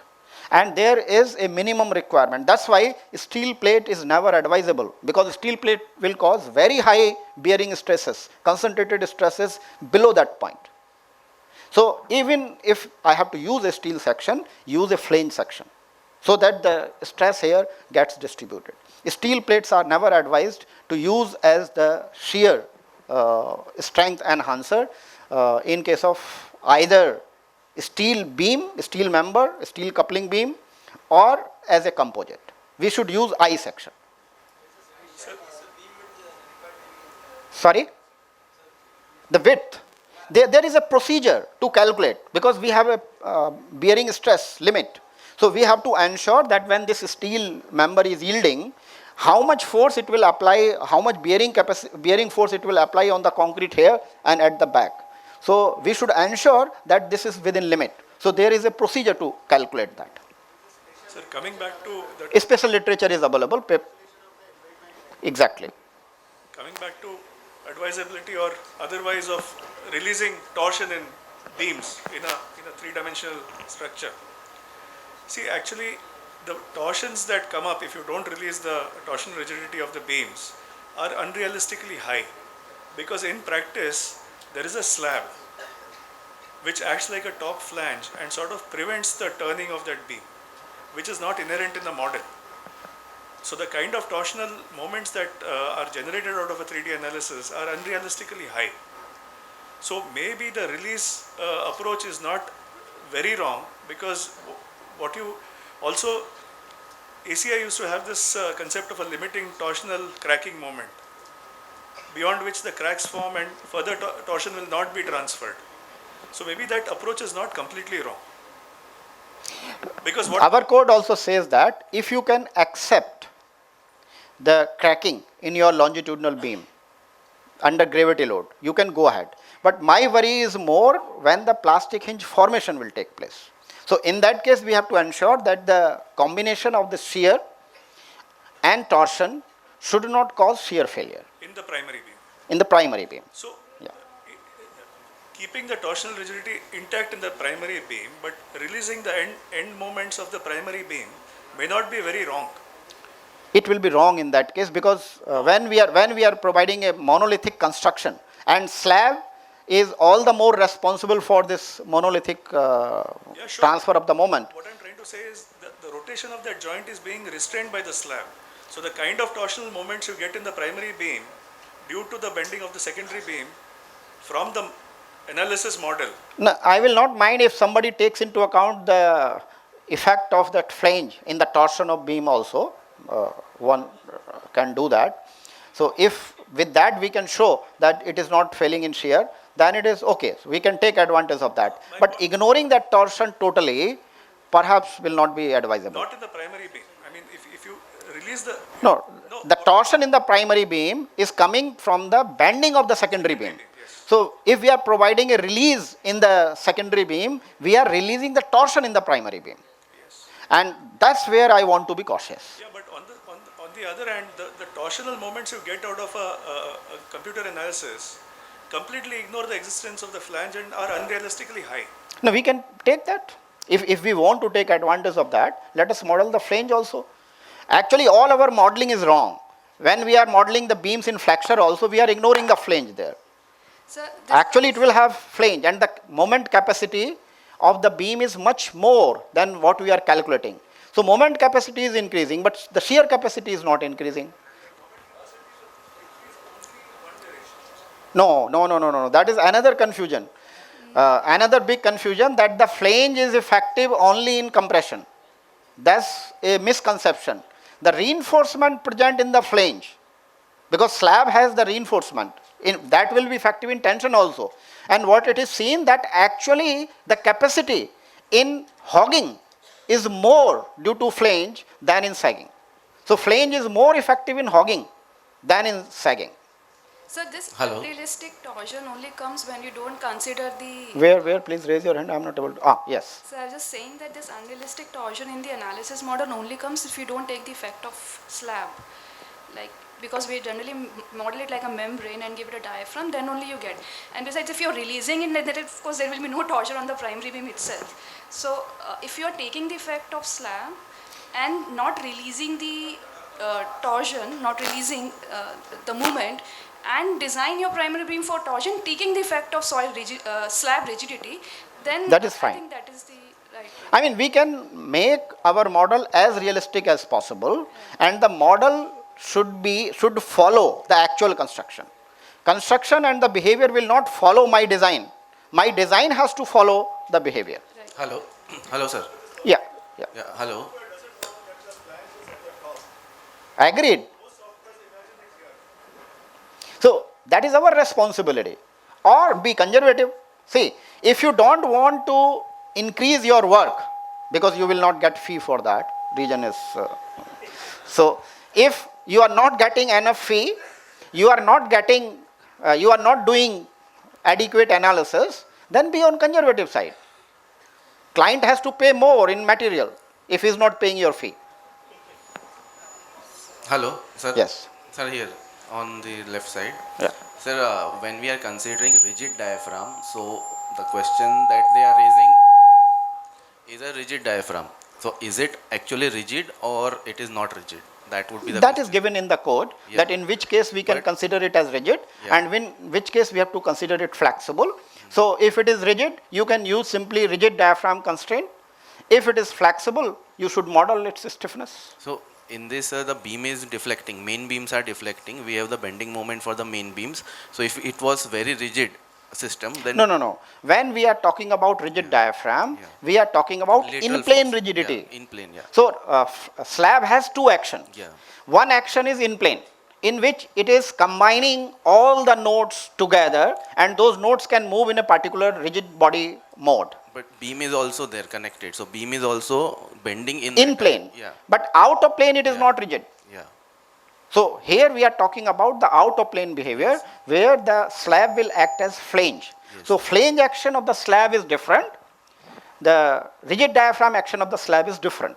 So you can model, you should model both, but usually what people are doing, they are ignoring the flange action and they are modeling the diaphragm action. Yes. Thank you. Yeah. Sir मैं basically कह रहा हूँ कि जो हम ई type में model करते हैं ना वो हम डबली के हिसाब से करते हैं, जबकि वो टी और एल शेप में मॉडल करना चाहिए. और हम जो प्राइमरी एलिमेंट और सेकेंडरी एलिमेंट है, तो सेकेंडरी एलिमेंट की स्टिफनेस जो है वो 15% से नीचे रिड्यूस रखनी चाहिए. मतलब जैसे अर्थक्वेक में जब पार्टिसिपेशन ले रहे हैं हम तो, और प्राइमरी में हमें टोटल टॉर्शन लेना चाहिए.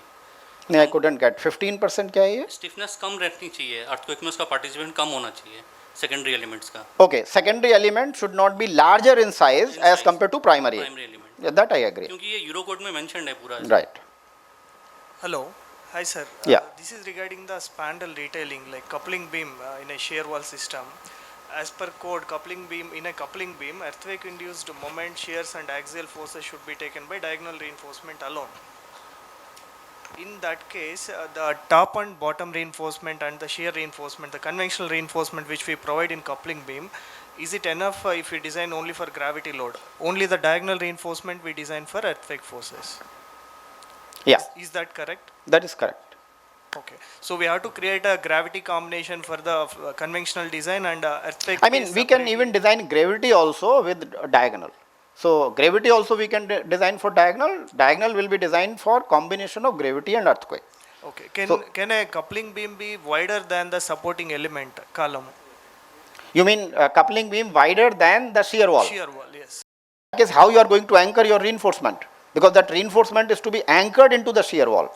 It is same, I mean, the reinforcement which you will be providing either diagonal or horizontal and vertical reinforcement, that reinforcement is to be anchored into the shear wall. And if my coupling beam is wider, shear wall is thinner, how this reinforcement will be provided? So it cannot be.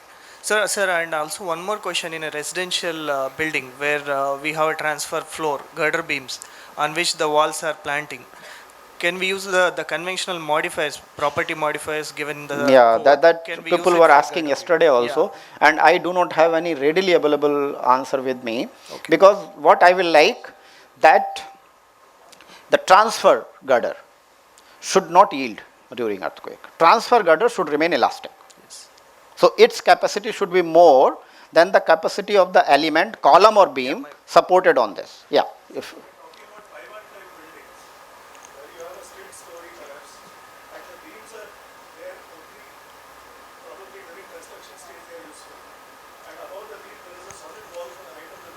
okay. So once the entire structure is in place, that beam is probably redundant except for the tension tie that gets formed at the bottom.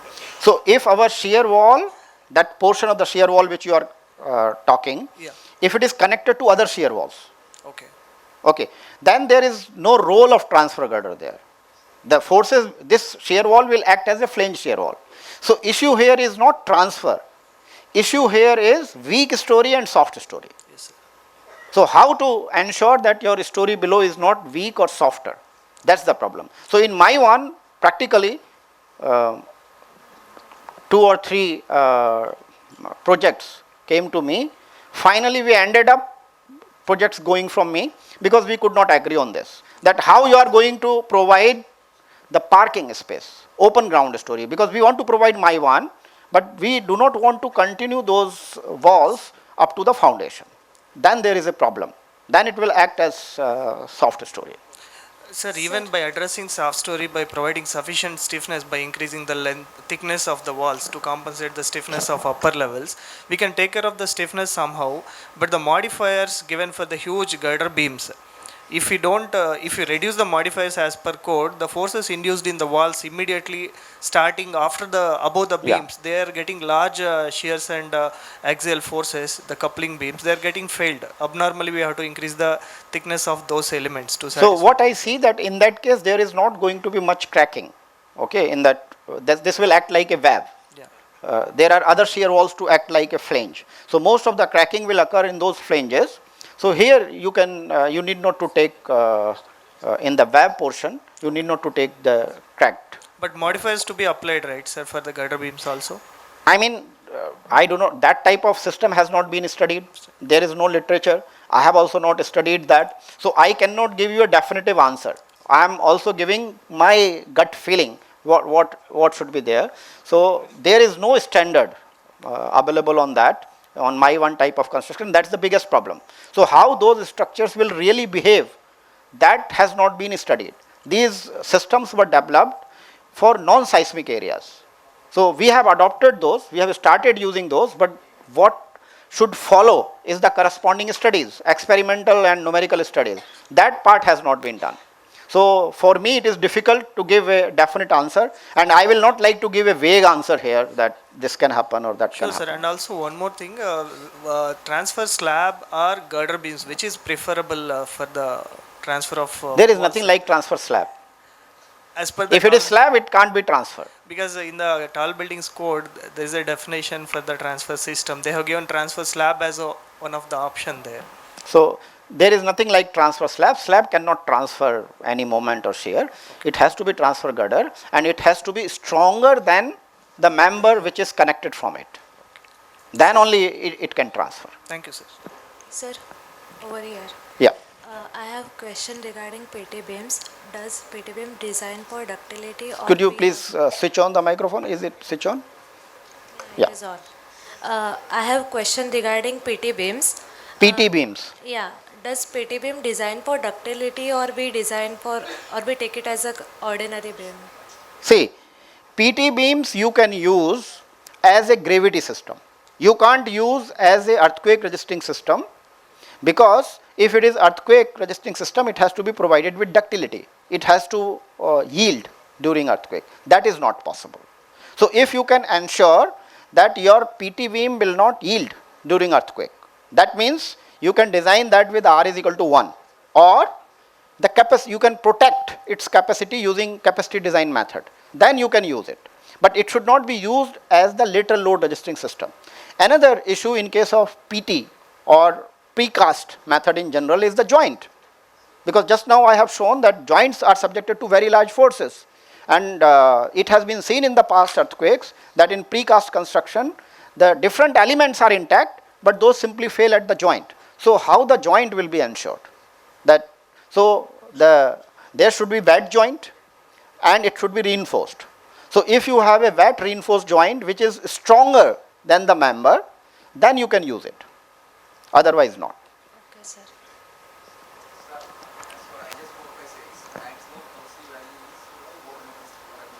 Maximum? What is maximum? Maximum what? Tau C max, yeah. Floors, 70 floors buildings. We are using M80 and M80 and M100 grades also concrete some locations.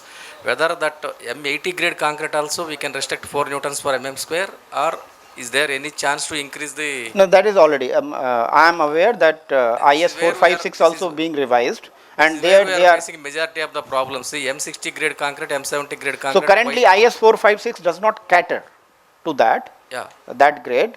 So IS 456 is being revised, and there these values will be accordingly provided. As for ACI code and other Euro codes, they are allowing up to 5.5 or 6 newtons per mm square. Yeah. But so you can use. This is where we are getting a problem for providing of shear plate or. No, it can be increased, but that value so far is not there in our IS 456. So if you are using, you have to follow some other code where these values are given. Okay, but it can be increased, and the revised IS 456 is acknowledging that. I am not in that committee, but I have talked to some of the committee members, and there they have increased it, and that revision is going on, and in the revised code there will be provision for higher grade strength concrete also. Okay. So I request all the what is the participants. problem for providing of steel plate in shear? That's what I said. Steel plate is not the right solution, because you are not checking the joint. The steel plate with the connecting columns or shear walls, you have to ensure the safety of the joint. Generally we are not doing that. If you will try to do that, you will not be able to design the joint, because there will be concentration of stresses. We need to provide a steel girder. Girder is better, but with girder also you should follow the literature to design the joint. Without designing a joint, you simply want to provide a girder or a steel plate. That is not correct.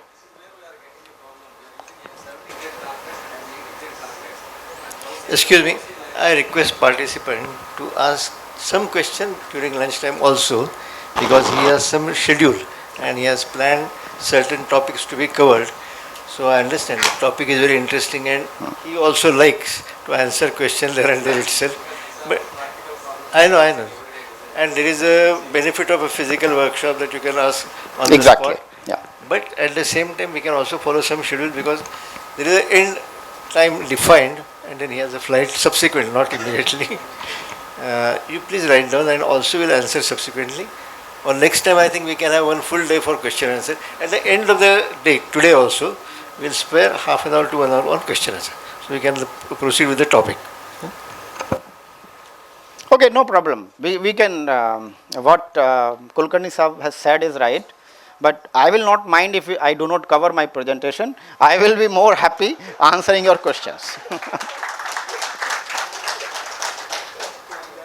And he has rightly said that that is the advantage of being present physically. So I should not go on telling what I want to tell.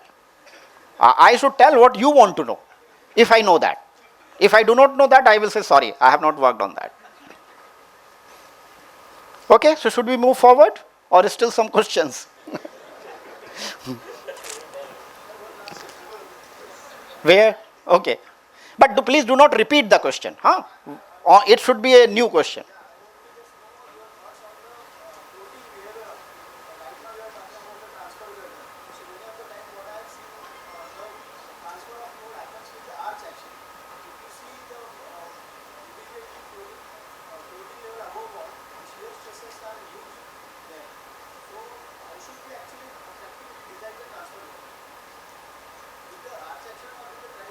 Arch action. What?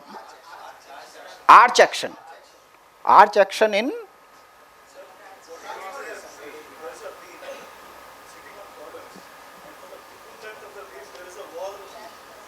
So a wall supported on columns. Okay.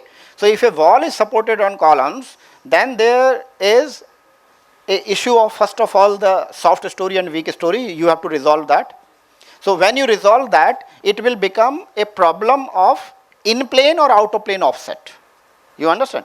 So if a shear wall you are discussing, say at the first floor level, so you have to compensate for that stiffness somewhere else. So you will provide a shear wall somewhere else so that you can compensate for that stiffness and strength. And then it will become a problem of out of plane or in plane offset. So regarding out of plane and in plane offset, now in the revised code, some rules have been included, how you will do it. And you should look for the possibility of formation of plastic hinges, where the plastic hinges will form. So when you are supporting a shear wall on columns, naturally the hinges will form in the columns. So the whole length of the columns needs to be confined. Special confining reinforcement needs to be provided. It is not an issue of transfer girder. Okay. It is an issue of supporting shear wall on columns. So whatever axial forces will develop in those columns, you have to consider those in design, and those axial forces are going to be very large. You will not be able to obtain the axial force ratio within 0.4. So that also you have to check. So our columns should have sufficient ductility. If you will overload the columns under compression load, you will not get the ductility. So those checks are to be made. Now coupled shear wall, that is another, although we have discussed some issues here, so that is another complicated system. And coupled shear wall again can be modeled as frame. So both the shear walls we can model as columns, and the beams we can model as frame elements again. The important issue is the overlapping portion, the joint region or the panel zone. So that has to be modeled as rigid. So that rigidity is now, most of the software automatically take this into account. If not, we have to manually do that. We have to provide that much rigidity in the length of the column, length of the beam. equal to the width of that shear wall. Now another issue here is that any section which is perpendicular to the neutral axis of the shear wall, as per beam theory, it will Euler beam theory, it will remain perpendicular to the neutral axis and it is rigid. So the deformation will be like this. This section which was earlier horizontal will now move like this. Similarly, this section will move like this.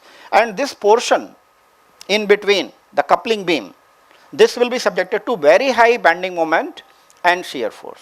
And here most of your questions were related to that the shear stress may be so high that it may not be possible to design for that. For this, different options are possible. One option is that we provide diagonal reinforcement where we do not depend on concrete to transfer of the shear. In normal design, where we are using longitudinal reinforcement and vertical reinforcement in the beams, we are depending on concrete for the strut action for our truss analogy. So we are depending on concrete, and when the concrete fails, tau c increases, tau v increases tau c max.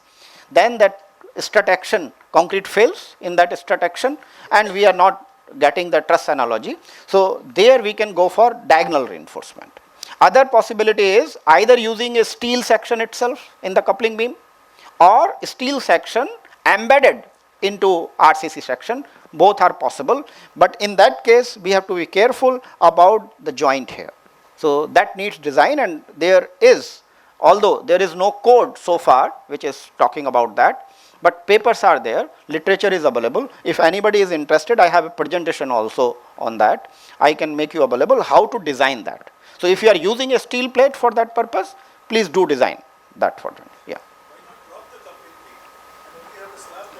Yeah, I am coming to that also. Why we have this? What is the advantage of this? So suppose I have, if I am not providing coupling beam, it will act like two shear walls. So two shear walls of, let us say, length b. So the moment of inertia, these will behave separately. Moment of inertia will be 2 into TB cube by 12. So that becomes 1 by 6 of TB cube. Now let us say a hypothetical other extreme where I have combined these shear walls.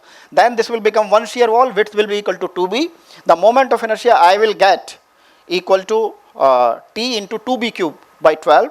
So it will be 4 times of that. So capacity will be 4 times if both walls are working together or both walls are working independently.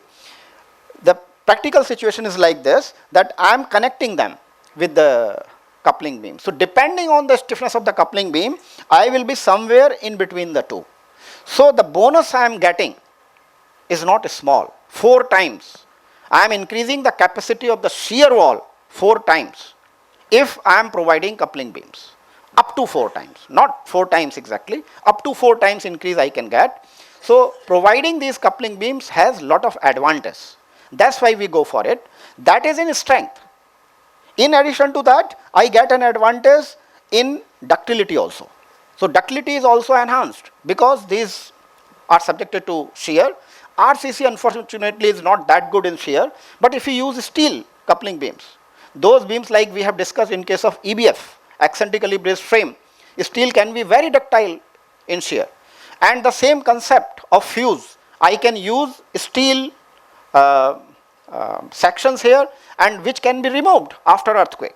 So if I use a steel section which will get damaged during earthquake in shear, it will dissipate energy, and after earthquake, because it has got damage, I will simply remove it and replace it.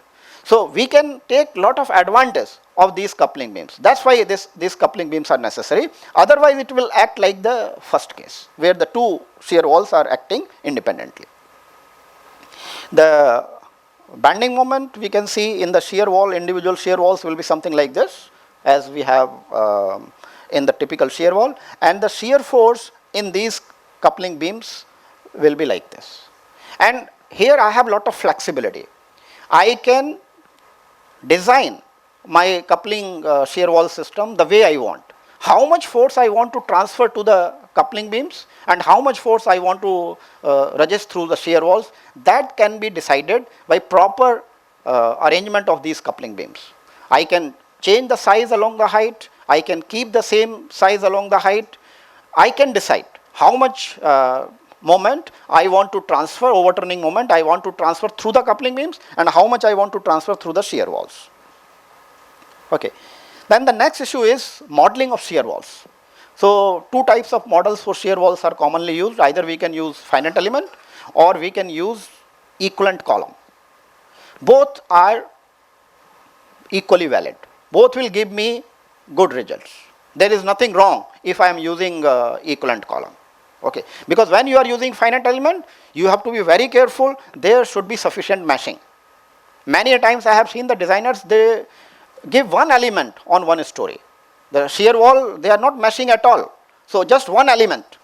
So that will make, and then they say that when I model with column, I get much lower bending moment, and when I am modeling it with shear wall, I get much higher moment, or vice versa. The problem is that in finite element, the key thing is meshing. The meshing should be sufficient. So for that, actually, we should do a sensitivity analysis, that what meshing is sufficient. And then we should see that whether I have meshed my finite element model sufficiently or not. Otherwise, the result, finite element can give you any result, absurd results it can give. On the other hand, if you are modeling it with column, then meshing is not a problem. That is having exact matrix formulation, and in case of frame, whether you divide into a smaller number of frame elements or you do not divide it, answer will be same. So in my opinion, an equivalent column modeling is preferable. You will make less errors if you are using equivalent column. The chances of making errors when you are using finite element are more. But if you do proper modeling, both will give you identical results, same results you will get using both. And it is not only the planar shear wall which can be modeled using frame elements. Non-planar shear walls can also be modeled using frame elements. For example, here this is a C type of shear wall. Right hand side, this is finite element modeling. So I will make sufficient small size of meshing using finite element. That is one way. Or I can model these three walls with three columns, and those are connected together through rigid elements.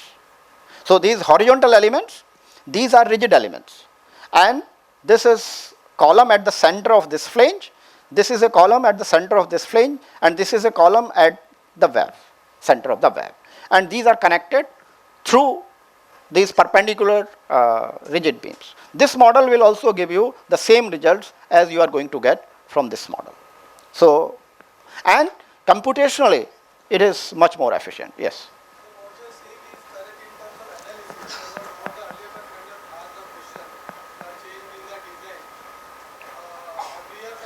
I will come. I will come to.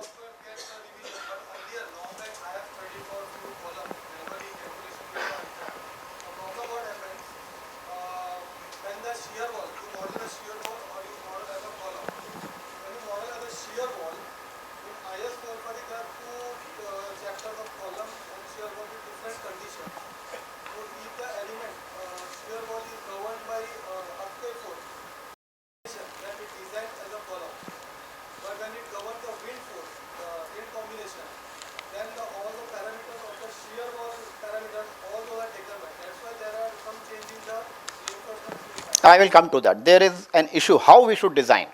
So whether I am modeling it as a finite element or I am modeling it as a three column, the C section is to be designed as a whole in both the cases. It's not that this column will be designed separately, this column will be designed separately, this column will be designed separately. It is only for the purpose of analysis. So you have to integrate the full moment at a section. So when it is finite element, there are options available in the software where you can provide a section and it will give you the integration of the stresses at that section, and it will be providing you total shear force, total axial force and total moment acting over that section, and this section is to be designed for that. When you are modeling it using these three columns like this, another model is possible where this full shear wall you are modeling as a single column, and the moment of inertia will be assigned that of the shear wall. That is also possible. In that case, you will automatically get the full bending moment and shear force at the base, and you will design the C section for those bending moment and shear forces. If you are using 3 columns like that, then also through equilibrium you have to combine the 3 forces and get the resultant forces on whole section. And then the design is to be done for the C section as a whole. Neutral axis will be found out for the C section. The reinforcement will be obtained for the C section.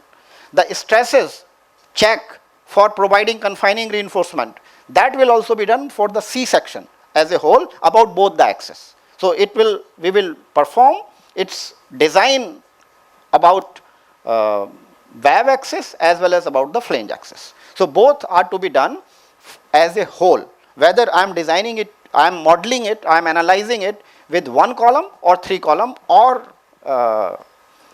finite element, the design of the section will be as a whole. As long as we are doing that, we will get same design. Huh.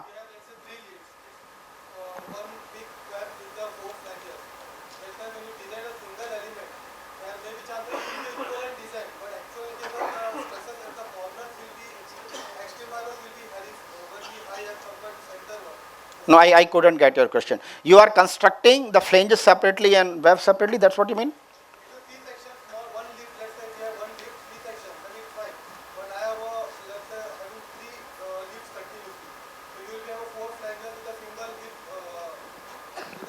Hmm.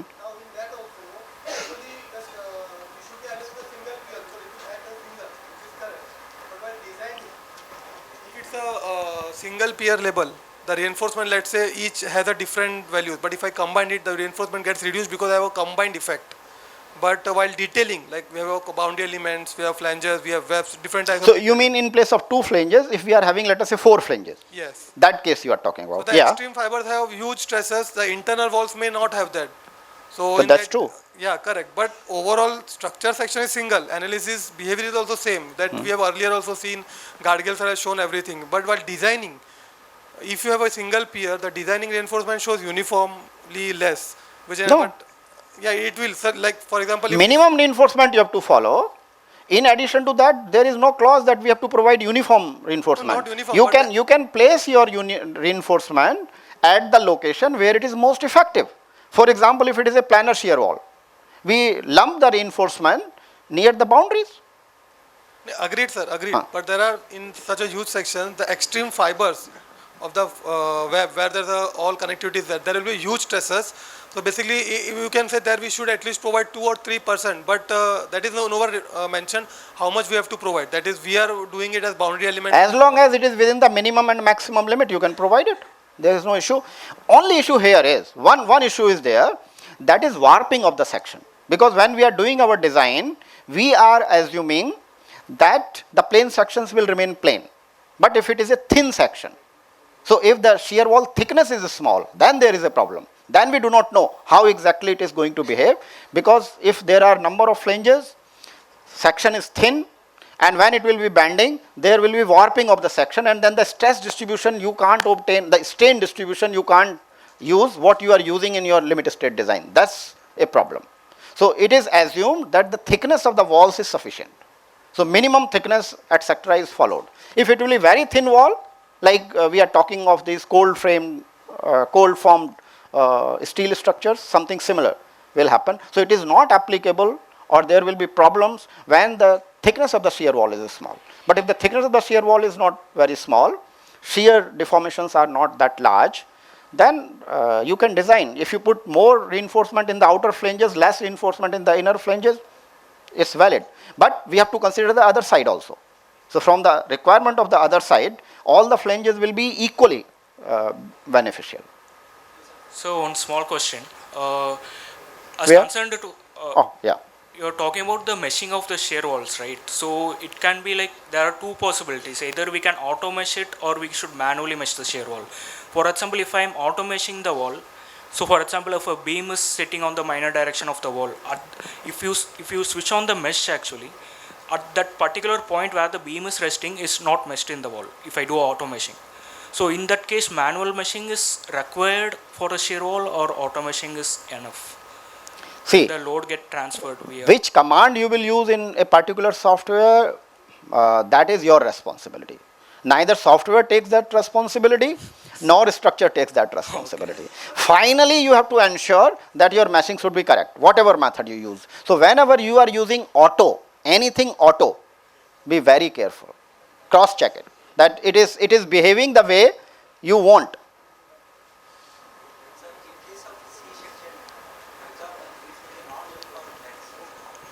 So in the analysis we would have given a single peer label, but while designing, if you design the entire section with a single peer label, it will pass. If in case of a small leg, if it is given a separate peer label, that particular leg will fail. No, separate peer is not to be done. There is nothing like separate. Everything is combined. So whatever is your section, you have to design that section as a whole. Okay. Do not design individual peers, because the structure will not behave like that. But for gravity load, you can take individual failure. For earthquake, you can take combined failure. Why? Because that left side wall is supporting some. Whatever it is supporting, that will get But redistributed. it is locally transferring the gravity load, that wall. But this flange is not taking See, any gravity load. if local force is, gravity load is also transferred on one flange, it is not transferred on the other flange, what will happen? Even in a column, if the beam is eccentric, what do? It gives a moment. And that moment is registered by the whole section. So here also the same thing will happen. If the vertical load is coming on one flange, not on the other flange, there will be a moment generated. And that moment will be registered by the section as a whole. So whether it is gravity, whether it is lateral load or wind load, you have to design at one section. Okay. Hello, sir. Sorry. Yeah. I don't know whether you will be touching this probably in your next slide or so, but I thought of asking it. Is this shear wall, which is non-planar, how about slenderness calculation, like thickness? Because code says that when our thickness, minimum thickness of wall should be the story height divided by 20. But in these cases, sometimes what happens if you see central core is not connected by beams, we try to connect it, but sometimes the whole core is outside. So is there necessity? You mean the core is not connected with the structure? It's connected through passage only. On one side there is a passage and it projects out, and that's a classic case. I mean, most of the residential building you will see that we try to connect it at the edges with beam, but in that case also when we are connecting with that flimsy beam and we don't have a diaphragm connected to it, so how should we consider slenderness ratio for this? I am not worried about slenderness. I am worried about that passage. Okay. Shear wall will survive, okay, but that passage will break. No, but the moment During passage will break, what will happen is suddenly your force load path will change, because Shear wall will be freed from the load. Yeah. So shear wall has no responsibility now. Right. The building has to survive on its own. Okay. And sir, from gravity load perspective also, see if it is connected with beams and all, still, but sometimes what happens is our story height is quite high, like it's 3 meter, 10 meter lobby height. Sometimes we get free lobby height. So in that case, our core wall thickness is 200 mm only. We are not increasing it to edge by 20 because we say that it is. We have to increase. Okay. I mean, against slenderness, we have to understand, to prevent lateral drift, we need very little force. Only 2.5% of the vertical force. Okay. So if my support is able to provide that much force, it will not allow it to buckle at that location. Okay. Okay. So little force is required, but it is required. Okay. If that 2.5% itself is provided, or more than that is also provided at, let us say, 3H, okay, then the slenderness is to be calculated using 3H. But then C-shape whole wall, as in eye of that whole wall will not act together? It will act. So it will act, and here if it is a C-shaped wall, then the flanges will help, and the web will help flanges. So in that case, what we used to do is the cantilever projection of the flanges, like in C shape, if that projection is say 2 meter or 3 meter, we used to take that, consider that as a cantilever, double it maybe, twice that projected. Yeah, you can use that slenderness ratio concept on the individual flange. Interesting, because why I am preferring questions. Because in questions I am also learning a lot of things, and I get lot of ideas to think about. So this is something which we have to think. I mean, I have not seen a clear cut this thing that how we will provide, how we will make a check on the slenderness. I will also look into it, and maybe in the next lecture we will talk in more detail sir, about because that. you know in some portions what happened, 10-meter height, and if there is a planar wall, I have to provide it at 500 at ground level, and I have to continue it for 3 basements. It's right. And so what we try to do is we add some flanges at the edges. Of course, depending upon the length of the wall, if it is longer, then we put. That will help, but how much it will help? What will be the thickness of the flanges? What should be the length of the flanges? That I do not have any readily available answer. Now has buckling analysis probabilities, but Yeah. we are not very confident about it. But can be, I think. That can be that needs to be studied. Regarding the slenderness, huh? ETAB analysis we do for long wall, suppose 3-meter wall is there. So it takes minimum eccentricity, like considering like a column L by 500 plus D by 30 for minor axis. That time minimum eccentricity will come be very used for that wall, 3-meter wall. But when compared to another class is the IS. But in case of wall, there is no minimum eccentricity, na? No, it will take minimum eccentricity. It will take. Is it? Is there in any code that in case of wall also we have to consider minimum eccentricity? That will become too much. Yeah. In case of wall. That is a question, because whether you have to take it No, minimum. I don't think it is in case of wall. That is in case of columns, because there may be some changes in during the construction. So to take that into account, that minimum eccentricity is there. But ETAB takes that L by 500 plus D by 30. Same procedure it will calculate for minimum eccentricity for walls, even for 3-meter walls also. I am not sure. If somebody has used that in ETABs, perhaps they can answer, but I don't think it So will do whether that. shall I consider that or shall I ignore it? I don't think it is needed. Not required. Not needed.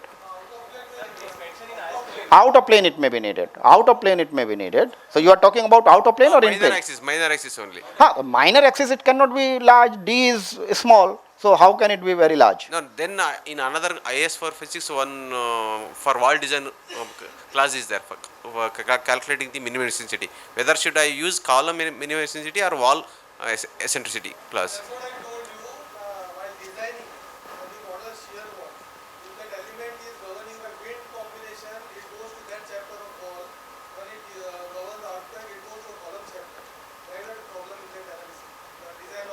So which eccentricity I have to consider, whether as per IS 456 class or But this minimum eccentricity is not for earthquake or wind. Minimum eccentricity is for gravity load. Yes. It takes that. Yeah. So fine it. But what is your problem? If it takes that, what is the issue? It governs that amount of reinforcement will be. It may govern in outer plane. If it is governing, we have to design for it. That as per column eccentricity should I consider, or IS 456 eccentricity should I consider? Wall design procedure. But column is also from IS 456 only, No, there are two eccentricity. Wall is different and column is different. In IS 456, there is different eccentricity for wall and different eccentricity for column. Columns, yeah. Shall I consider which one? So, of course, wall. Wall only. In wall, you will consider wall eccentricity. In column, you will consider column eccentricity. But ETAB it takes it as a wall column only. ETAB analysis is well, that you have to deal with ETAB.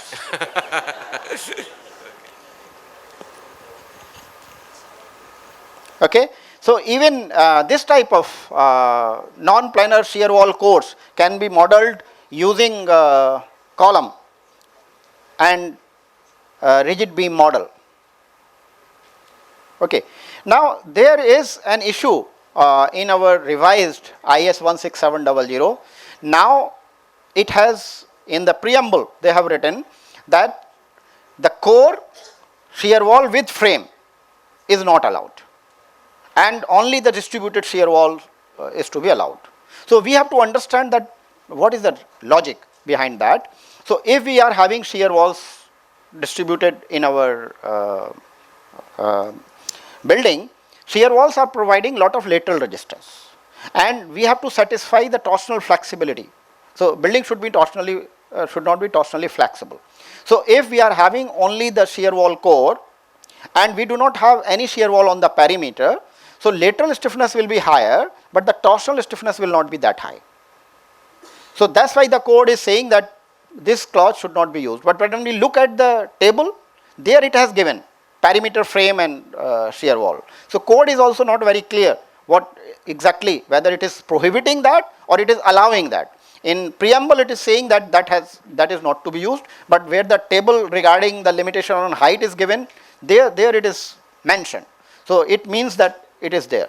So I think the way our code is trying to prohibit some of the structural systems in a particular zone, that is not the right approach. That is not followed in any code.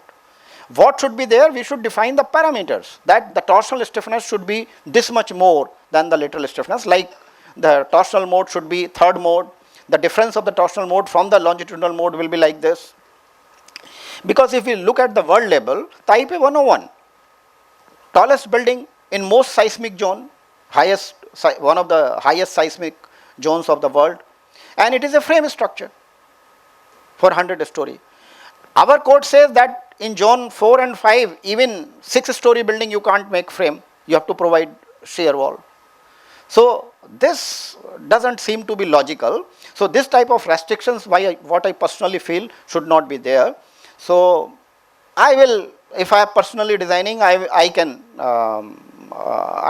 bypass this rule, provided the other requirements of the torsional flexibility, regarding torsional flexibility, are followed.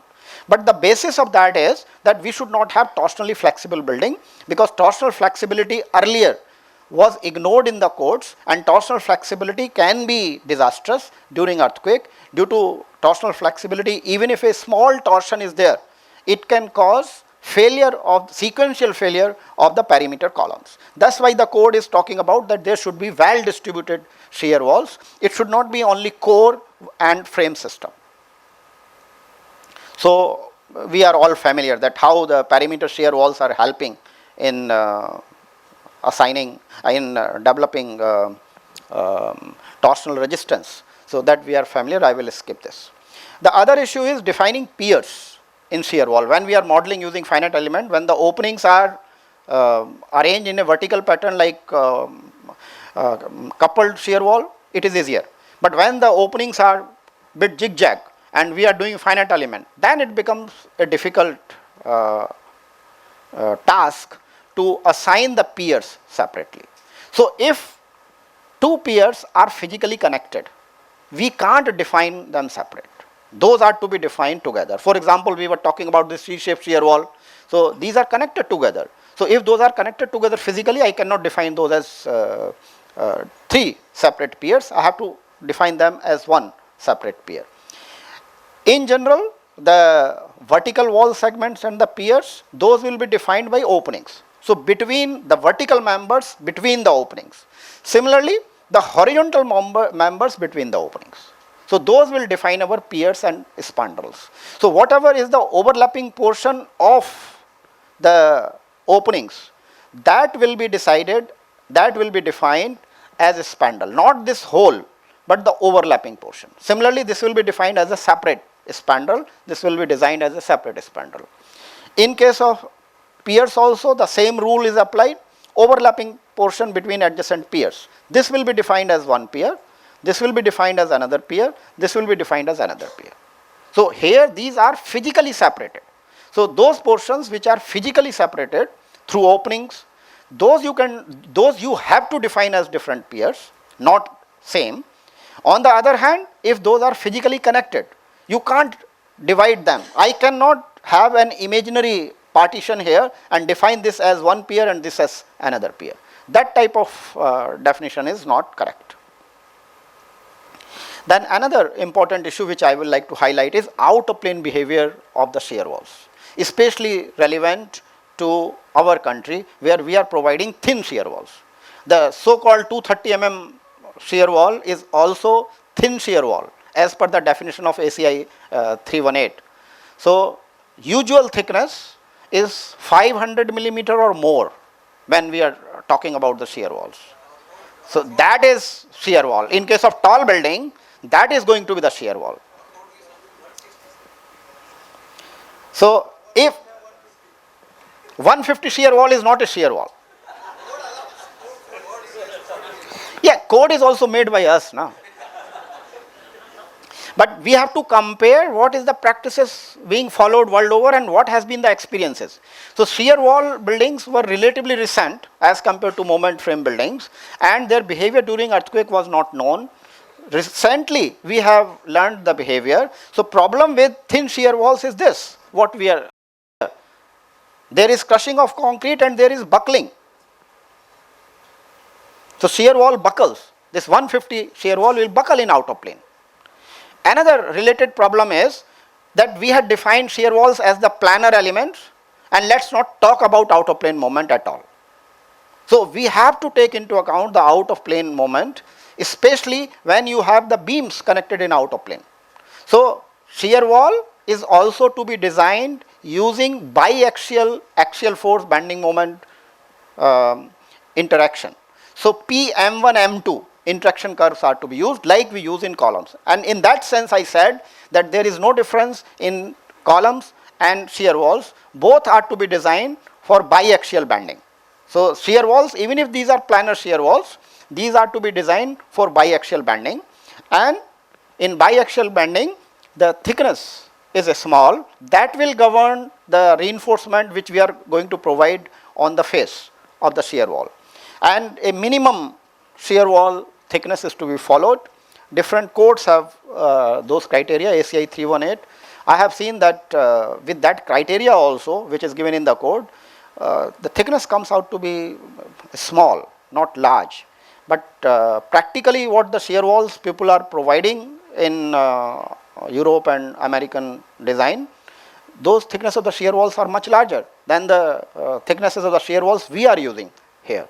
And during earthquake, it may not behave the way we are thinking, either due to buckling or due to crushing of concrete. And then another issue which we discussed yesterday, providing the ties in the web portion also. Not only within the, our code gives an impression that the ties are required only in the boundary element. So ties are not required only in the boundary element, those are required here also, precisely because of the out of plane behavior of the shear wall, because these bars may not be subjected to very high stress in plane action, but these will be subjected to very high stress in out of plane action. In fact, in out of plane action, the stresses or strain level will be more or less same. So in that case, these ties are very important.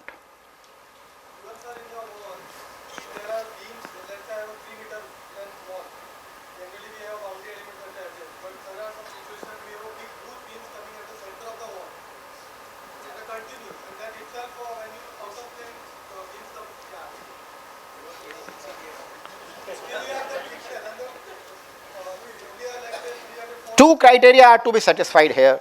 First of all, the beam which is connecting the shear wall in outer plane, it should have sufficient development length for its longitudinal reinforcement, and that requirement is 20 times dB. So 20 times dB is to be provided there. That is one requirement. If the shear wall thickness is less, 200 or 300 we are using, that may not be satisfied.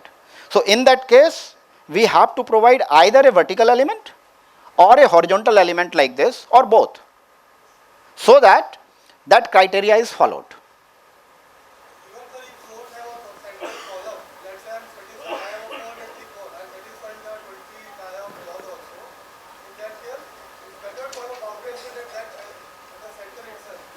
Yeah, this column, boundary element and column is the same thing. So the boundary element may have the same thickness as the shear wall, or it may have a larger thickness. Okay. Or if you don't want to provide a boundary vertical element here, you can provide horizontal element. That is also okay. If you provide horizontal element, it is not necessary to provide a vertical element here. If you provide vertical element, it is good, but it is not very efficient, because if you are putting lot of reinforcement near the center of the shear wall, it will not be effective during earthquake. Sorry?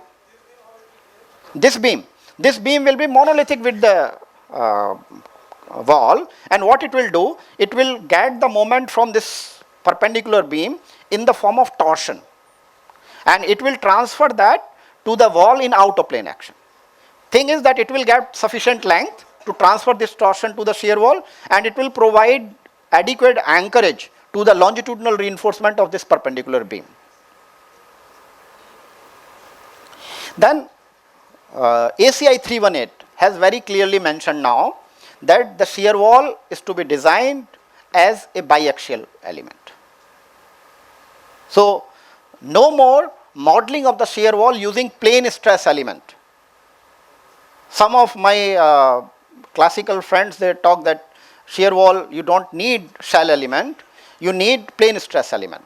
That's no more true. That was earlier understanding when we were thinking that out of plane moments can be ignored in shear walls, because out of plane moments are much less as compared to in plane. Agreed, out of plane moments are much less as compared to in plane moment, but out of plane moments are not much less as compared to out of plane capacity. So out of plane capacity is also small, and we have to take the ratio of the demand and capacity. So that's why this out of plane moment is also to be considered. Another issue which somebody asked also, and we covered a little bit yesterday, that how to do the capacity design of the shear wall. Currently our code is not talking about this. ACI 318 we have to take. So two things are important here. We have to look in the shape of the bending moment diagram when the hinges form in the shear wall at the base. What happens? So what you see here, this is an experimental, numerical study conducted by Priestley using nonlinear analysis. So till yielding occurs, this bending moment diagram in the shear wall is more or less linear, as we have in case of a cantilever, a linear bending moment diagram we get. And then when the yielding occurs, this shape starts changing. So what you see, as the ductility demand is increasing, the building is subjected to higher and higher intensity of earthquake, and yielding occurs somewhere here at the base, the shape is changing.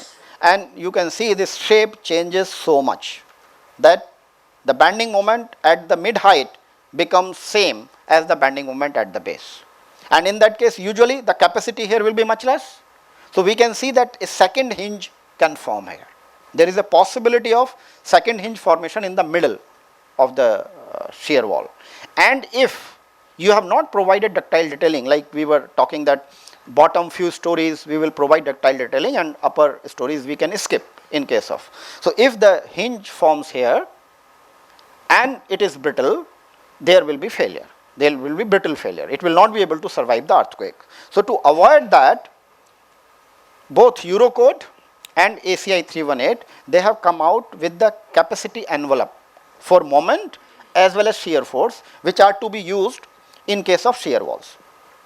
So here we will perform the analysis of the shear wall, and let us say this is the shear force, this shaded area, this is the shear force and moment which we are getting from the analysis.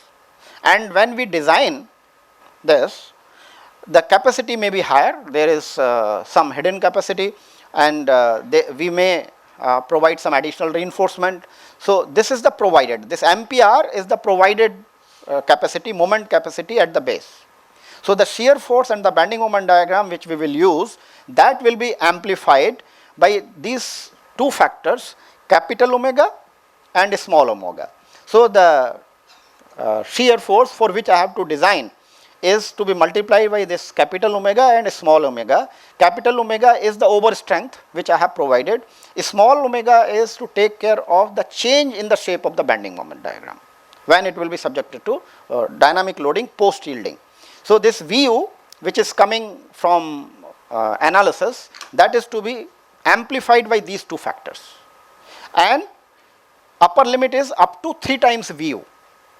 So as compared to the shear force which I am getting from analysis, up to 3 times shear force may double up in the shear wall.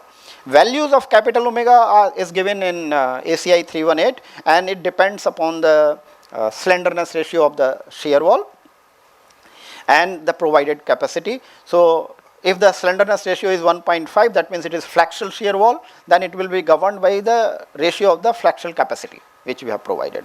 If it is squared slender wall, aspect ratio is less than 1.5, then this can be taken as 1, because the capacity will be governed by shear, not by flexure. So provided flexural capacity does not have any role, so there we can take it as 1. Then this small omega is a function of height in terms of number of stories in the building. So if the number of stories is less than 6, then this formula, generally we will not have in shear wall stories less than 6. So generally this will be the formula, and it is up to 1.8. So small omega can go up to 1.8, and capital omega will depend upon how much actual increase in the capacity we have made as compared to the provided. Then the bending moment envelope, bending moment envelope will be like this, that whatever is the bending moment we have provided at the base, same reinforcement we will consider up to a critical height. This critical height, it is roughly equal to the length of the shear wall, the larger sectional dimension of the shear wall. Up to that height, this phenomena is called tension shift. So the same reinforcement will be, same moment capacity will be designed up to that, and beyond that, this was our applied bending moment diagram. This will be the enhanced bending moment diagram. This will be the capacity bending moment diagram. It will be parallel, or it will be similar to this, but increased. It will start from here. So it will be in proportion to this, but increased by this ratio which we are getting here. So the bending moment which I will use for design, that is also increased. In the bottom portion, I will keep the same bending moment as I am getting. I will try to design it as close to the bending moment which I am getting from the analysis as possible, so that this capital omega is minimized. Capital omega is not necessary. It is being created by us. So we will try to minimize that. And in the upper portion, the bending moment will be increased. In the upper portion, the shear wall will be designed for amplified bending moment to take care the change in the bending moment shape when the plastic hinge forms at the base. So this concept is still not there in our code, where both the shear force diagram and the bending moment diagrams are to be amplified. So ACI 318 provides the details for this. When you are designing a really tall building, shear wall building, please refer to ACI 318. It is in addition to our code. Up to what time we can continue? 1? Okay.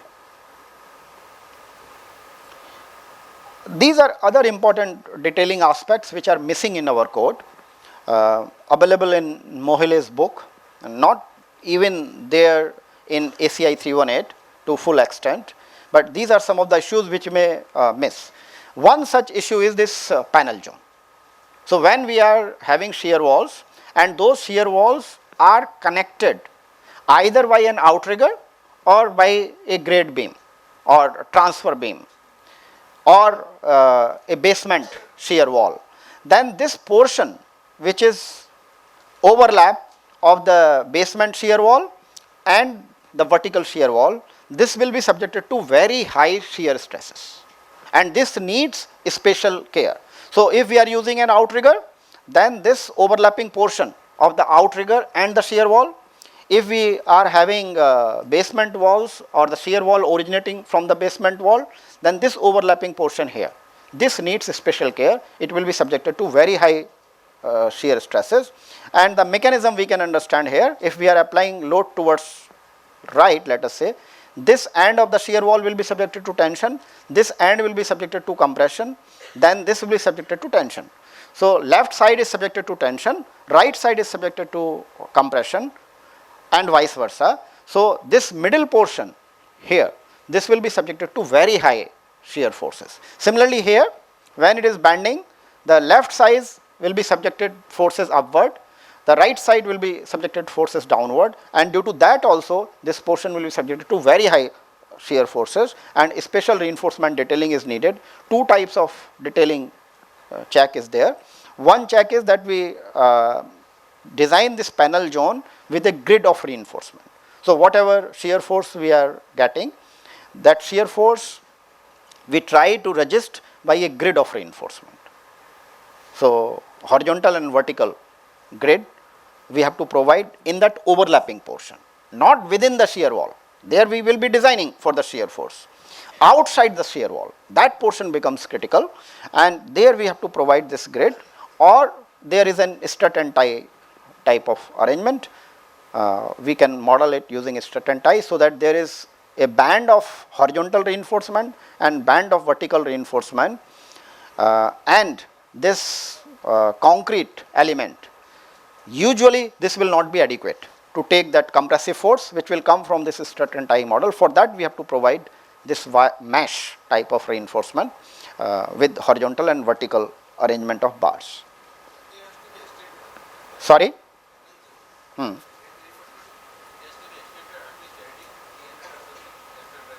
I couldn't get. Extended in what sense?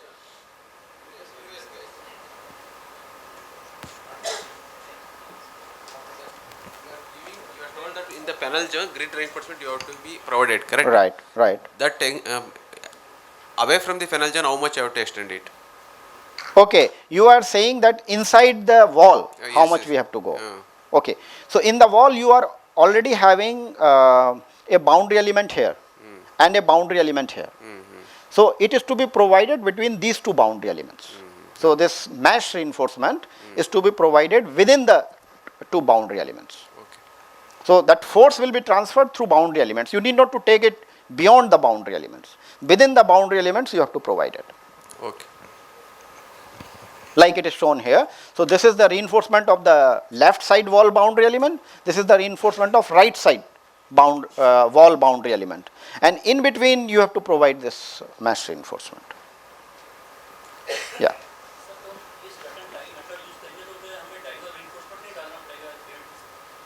Generally in strut and tie what we do, we have to calculate the tension tie. That capacity comes from this reinforcement. So this horizontal and vertical, for example at the bottom you will get tension, vertical you will get tension. So that will come from the reinforcement which you are providing. This strut is subjected to compression, and many a time, and the capacity of this strut depends on the reinforcement which is provided in the orthogonal directions. So how much compression this concrete can take will also depend upon the reinforcement which we are providing in the form of mesh. So that is there in strut and tie method. We can calculate how much capacity is needed here, and that much reinforcement we have to provide in the form of mesh. Hello sir. Yes, we are. In case of outrigger system, how to overcome about the soft story and weak story effect? In case of outrigger, the concept of soft story and weak story is not applied. Okay.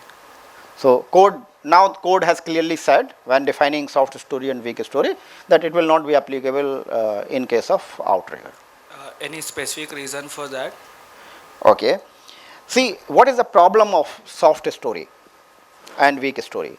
The problem is that the damage is localized. The hinges form in soft or weak story.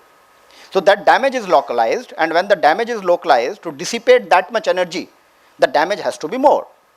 So we want that the damage should be well distributed. Why do we do not want weak story? Finally, under earthquake, the damage has to occur. Everywhere, I mean in any structure what you design, some damage will occur during earthquake. If the damage is well distributed in the structure, it will be able to survive larger earthquake before collapse. But if the damage is concentrated, then it can sustain only small earthquake energy, it will be able to dissipate. So that's why we do not want. Now the damage or this yielding will occur in a building in the bottom stories. So the soft story or weak story is more relevant in the bottom stories. In the top story, for example, at the roof, it is immaterial, close to the roof, because there the earthquake forces in any case will be very small, and the demand to capacity ratio will be much less, and the yielding is not going to occur.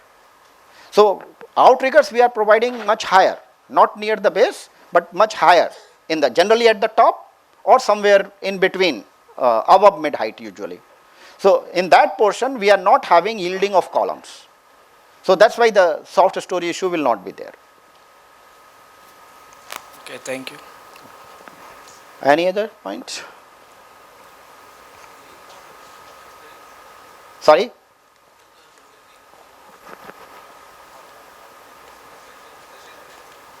You want to know the section where it is showing.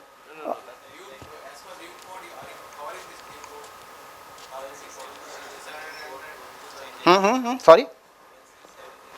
Huh. What it is saying? Yeah, we are covering that. Wherever, whatever changes are there. If you have any specific clause in your mind, you mean the period formula? Because the change is the period formula. So on that period formula, Vijay has made a comparative study also, that how much change it is there. I also have that.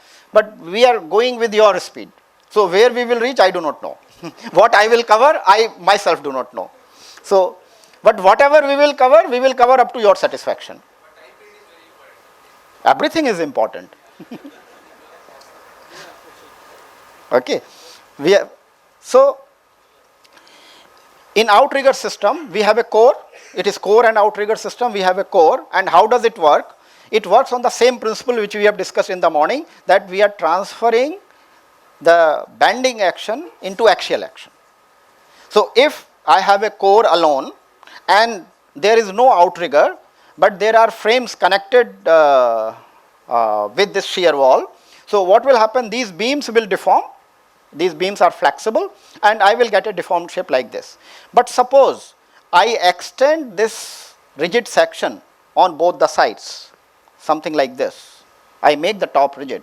So what will happen? These columns will be subjected to much larger forces. And the part of the bending action will be transferred in axial action, and we know it is going to enhance the capacity of the structure. The stiffness is going to increase. But the problem will be, as I said, with axial action there is a problem, and that problem is that the ductility gets reduced. So somehow we should, when we are using outrigger, we should try to compensate for the ductility. The column axial forces will increase. It may not be possible for you to design the column to remain within 0.4 FCK. So those issues will be there. So for that we should compensate the energy dissipation, and these are the different systems which we can use for outrigger.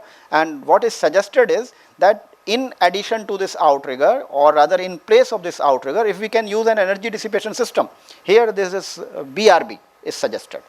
So buckling restrained bracing, which our friend was talking. So it is a type of energy dissipation system. So what will happen? When the shear wall will try to deform, it will try to push the column downward or upward. So there will be a large movement at this level. That movement we can utilize to dissipate energy at the top. Yeah.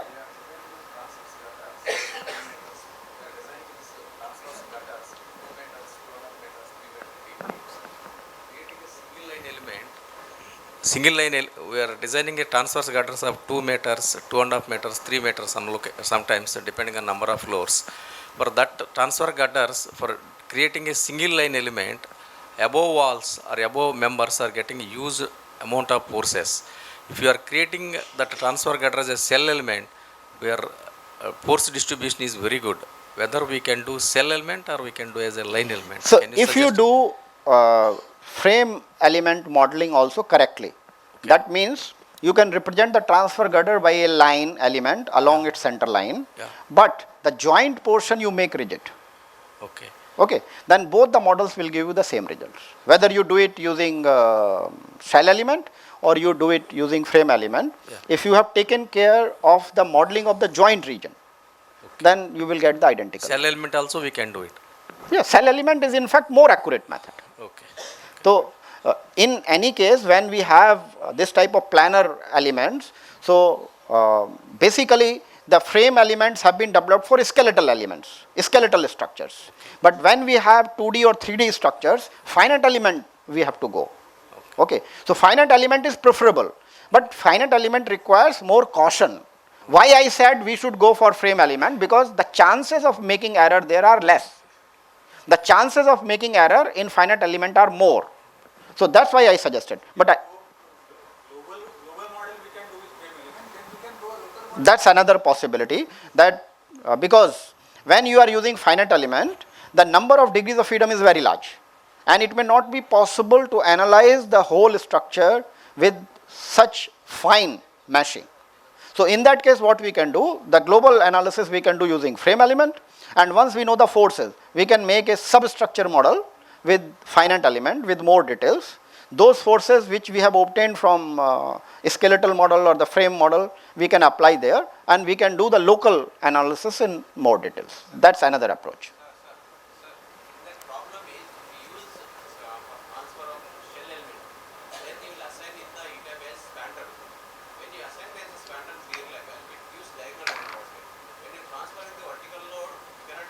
First of all, let's separate design and analysis. So analysis, finite element is more accurate, no doubt.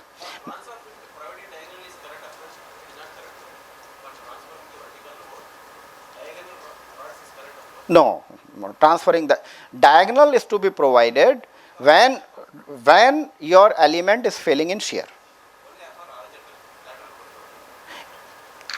I do not know whether this situation will occur in some vertical element also, but if vertical element is also, let us say, failing due to any region in shear, then you can go for diagonal reinforcement. So diagonal reinforcement is to avoid or to design RCC elements where tau c exceeds tau c max. So then diagonal reinforcement will help. Okay, it is not for vertical reinforcement. Sorry, any? Please use microphone, I am not able to hear.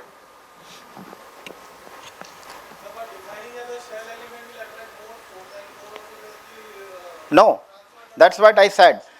Shell element will attract more force if you have not modeled your joint or you have used too coarse a meshing. If your meshing is very coarse, 1 by 1 element you have used, whole story you have modeled by 1 element, then it cannot really simulate bending 1 element. In that case, it will be very stiff. It will attract more force. Or you have not modeled the panel zone. The joint portion you have to model when you are using beam elements or column elements. You have to model the joint as rigid. If you have not done that, then it will be flexible. It will attract less force. But otherwise, both will give you identical results. So because we are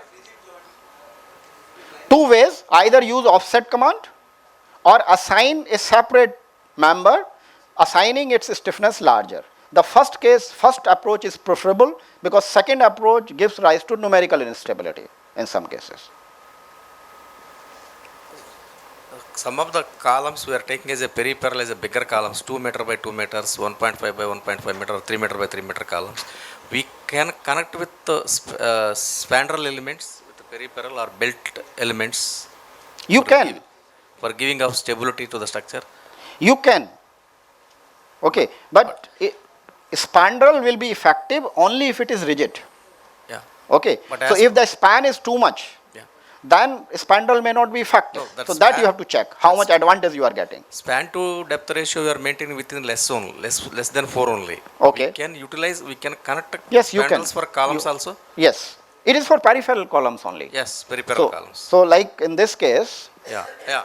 These are the peripheral columns. Yeah. This is the core, and the core is connected with the peripheral columns like this. So this is the spandrel. This will act that outrigger. Sorry, not a spandrel. Outrigger. That circular shape also. Any shape. Any type you can. Any shape you can take advantage. One thing you have to ensure that here it will be connected for this column. Other columns are not connected. So you want to mobilize other columns also. So you have to give a belt also, a belt arrangement also along with this. Then it will be effective.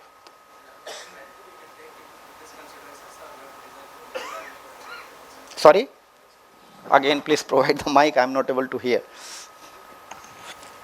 That belt we can consider as a stiffness calculations, or we can design only for gravity loads. No, it will be considered in all cases. All cases. Always try to model everything in all the cases. Okay, sir. Okay. Do not ignore anything in any case. Okay. So whatever is present in your structure, until unless you are very sure that it can be ignored, sir, model it. Modeling it will not create any error. If you ignore it, that can create error. Sir, we are facing one small.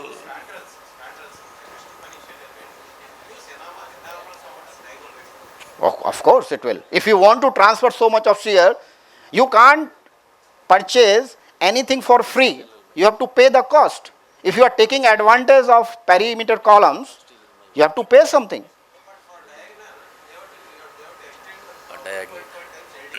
Sir, one Bilkul. small.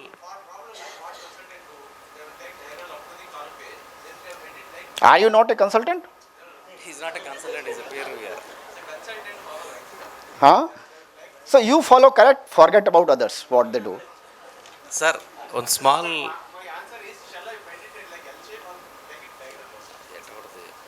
No, you can bend. You can make it, I mean, it need not to be continued horizontal. I mean, in the same line, it can be bent. It can be bent horizontally, if that helps you.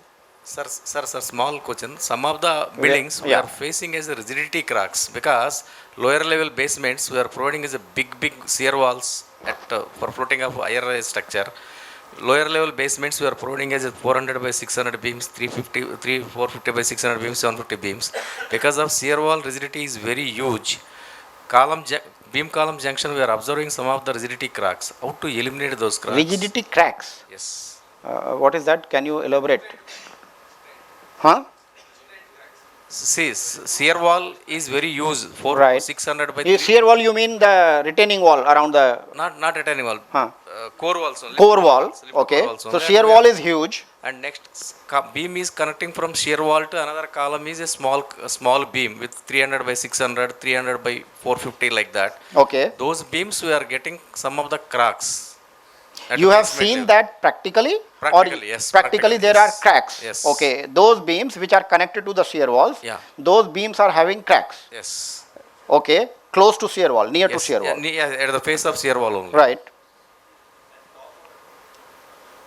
Again, this will also be important whether it is top or bottom. So you are right. Actually, there is a design problem also. If you are connecting a beam with a shear wall and the beam is not having very large span, the column is close to shear wall. Yes, okay, it becomes difficult to design this beam. Because when the shear wall, the same thing which is happening in a coupling beam, something similar happens here also at one end. The other end is the column, so there it will not happen. Yes, but near to the shear wall, there will be large rotation here. And due to that, there will be moment as well as shear force at the joint which is connected to the shear wall. Beam which is connecting to the shear wall, it will be difficult in designing. And if it is not designed adequately, then during service, it will show that it will be exposed. So those cracks are perhaps because it was not designed for the actual moment. Because designer, what they do? They will provide a release there. Because it is attracting lot of moment, so they will provide a release and be happy. But that release will be exposed in the real behavior of the structure.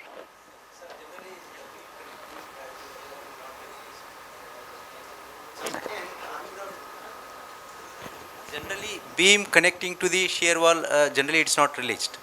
And then when designing a particular beam, it would have been designed for a worst combination.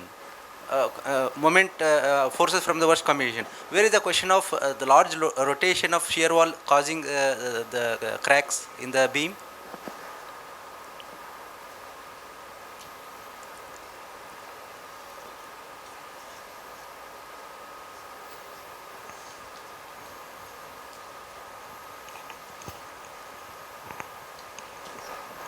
So the section, any beam, let us say this side, it was not shear wall, it was column.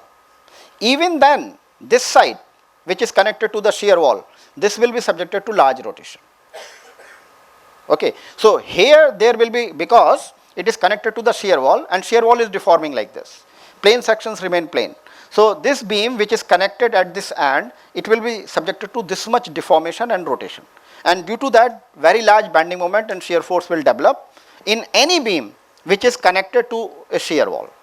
Whether it is connected to the shear wall at one end or it is connected to the shear wall at both ends, in both the cases, large moments will develop.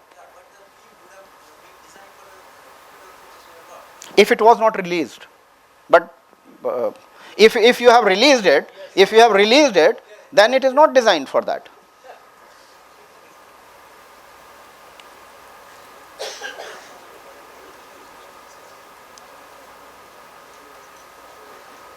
I have a lot of things, but I think I will stop here, and I request Vijay to, because they are interested in that change in the time period.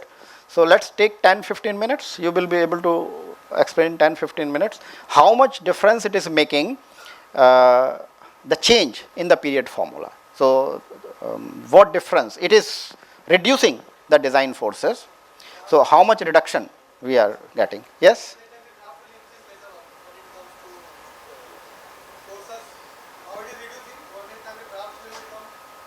Yeah, in a way it is preparation in that direction, but we can't say that. Okay, so because it has been justified with some logic. Actually, it has been taken from ASC 7. So whatever period formula is given in ASC 7, that has been adopted by this revised this, because our earthquake forces may increase after this 1893 is there. But some of the designers in this period till 16700 is modified, but 1893 has not modified. Some people have told me that lot of things have been done during that period. Okay, I don't know how earthquake will take this period. Good afternoon, everyone.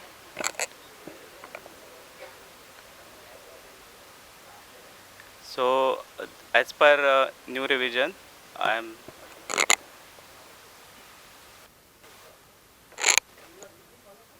No. Can you hear me now?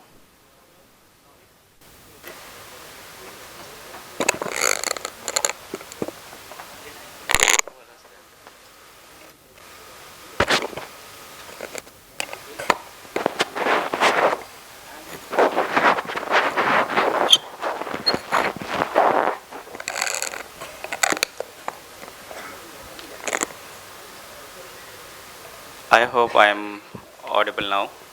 So, as per the revised code, now approximate fundamental period. So, earlier we used to calculate from the IS 1893 formulation, but here there is some new provision for concrete moment resisting frame system and other concrete structural system. We have different periods, so which is giving more time period as compared to IS 1893 formulation.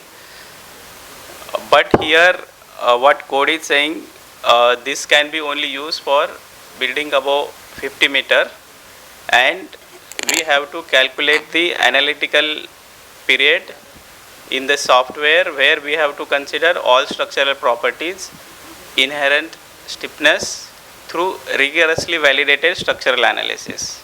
And if our period is greater than whatever period we are getting by these equations, then only we can consider this. If our period is coming less than this, we'll still have to use whatever our analytical period is.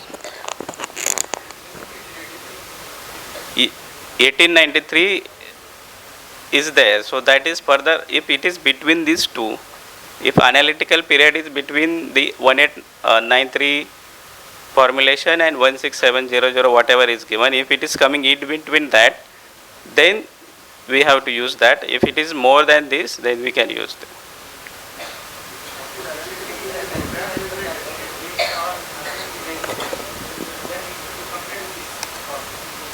Can you say it again? Sorry.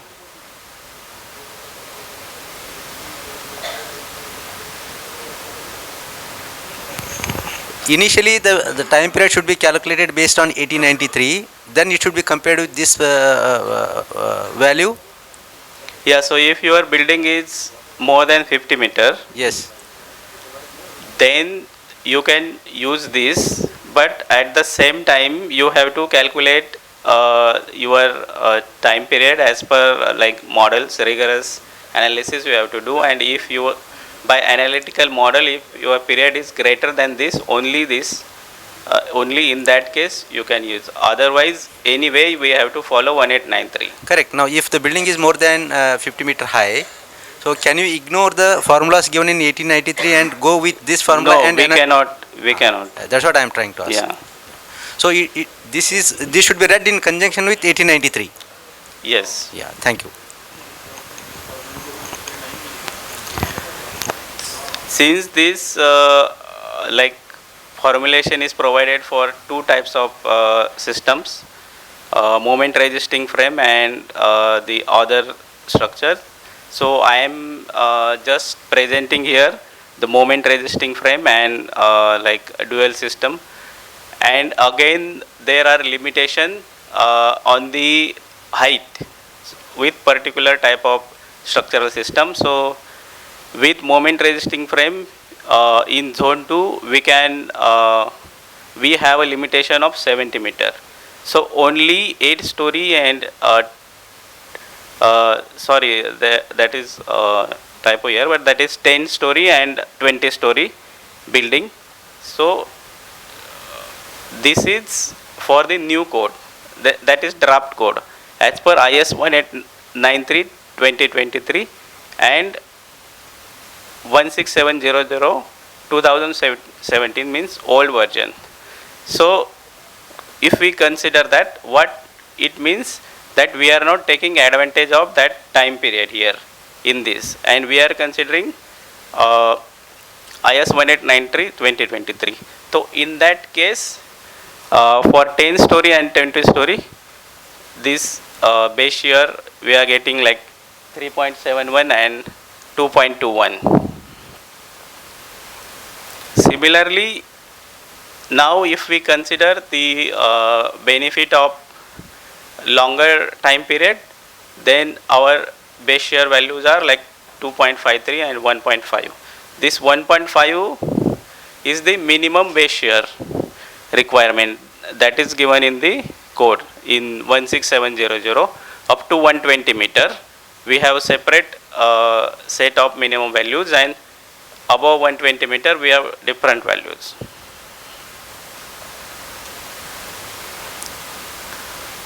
Then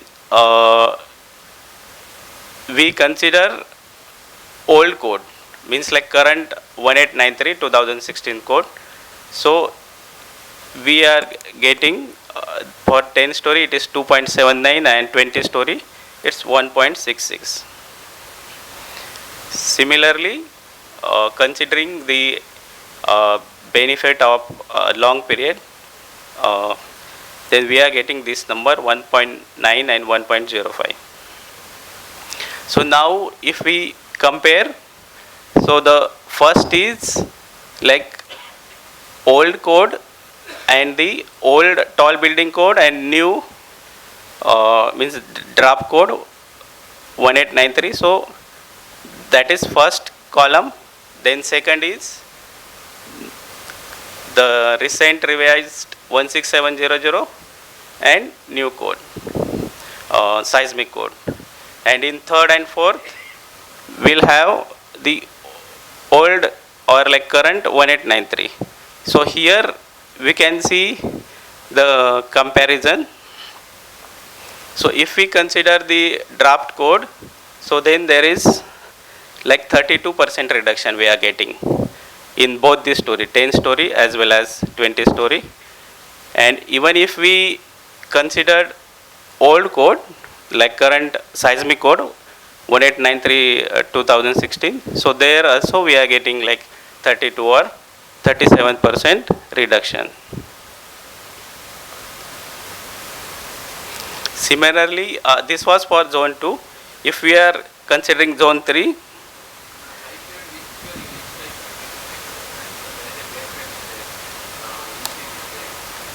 no, this is for like moment frame, bare frame.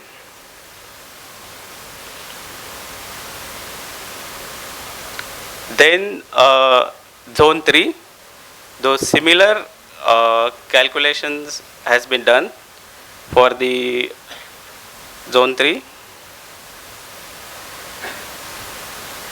And if we compare that, then we are getting like for 10 story and with like new code IS 1893 it will be 32 and 37% reduction. For as per old code, it is 32 and 45% reduction. But though these numbers are like very high percentage, but the percentage variation, the since number is very small, this percentage number is seems very high. The similar study has been done for the dual structural system.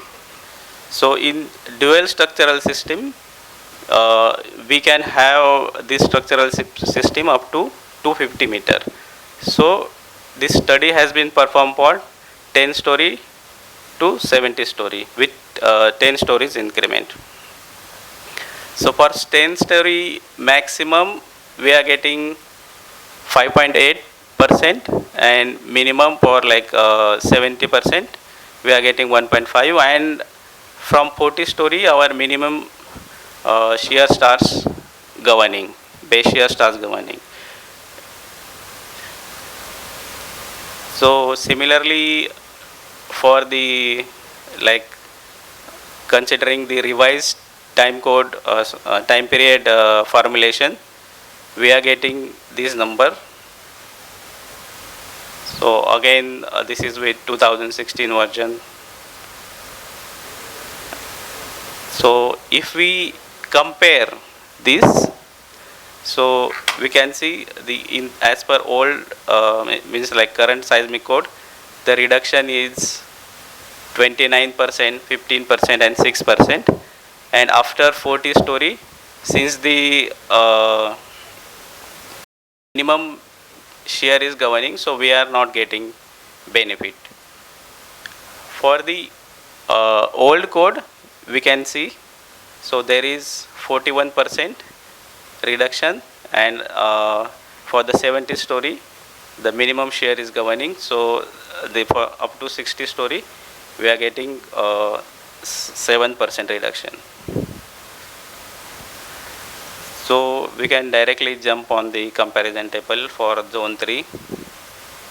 So here we can see this reduction is similar, but then one thing we can notice here, since this minimum shear requirement for the new code, means as per draft code 1893, so how they are going to incorporate that in IS 16700, so that is not clear, because earlier there were only percentage provided for the different zone. Now it is also dependent on the response reduction factor. So depending on that, this number may vary, but due to this more minimum base shear criteria, so here the base shear is increasing for the taller buildings, that is 40 to 64 story. So because in zone 3, the maximum height we can go with dual structural system is 225 meter. So similarly for zone 4, we can see these number are more or less similar to zone 4, but the height limitation is 200 meters, so we can go up to only 57 story. And the last one is zone 5. So there we can go up to 150 meter, and we are getting like similar reduction.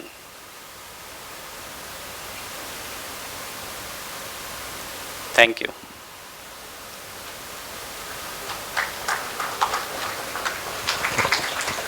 Sir, so why you are considering building below 50 meter, 35 meter, 10 story building? Any reason for that? And if we consider that, I am just showing if there is an impact, but ideally above 50 meter we have to consider. no, so in that case that the new formula will not apply, right? Actually, in this regard also,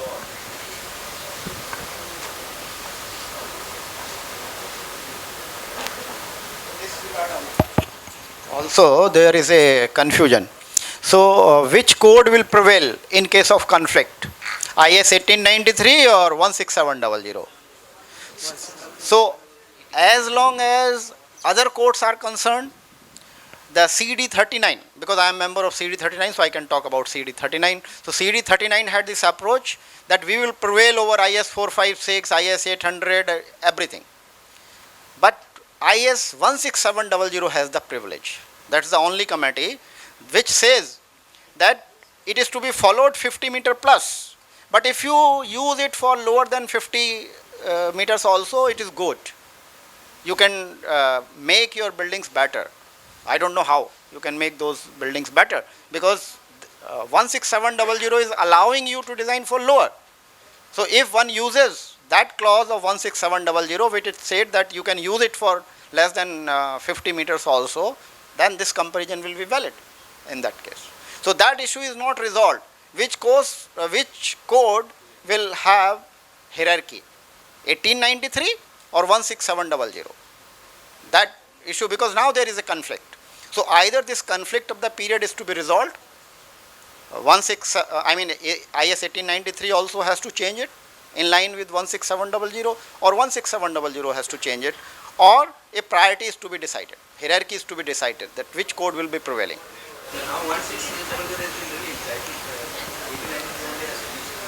Yeah, when it will come. I am talking about the time when IS 1893 is also revised, that will also come. Okay, in between you can play and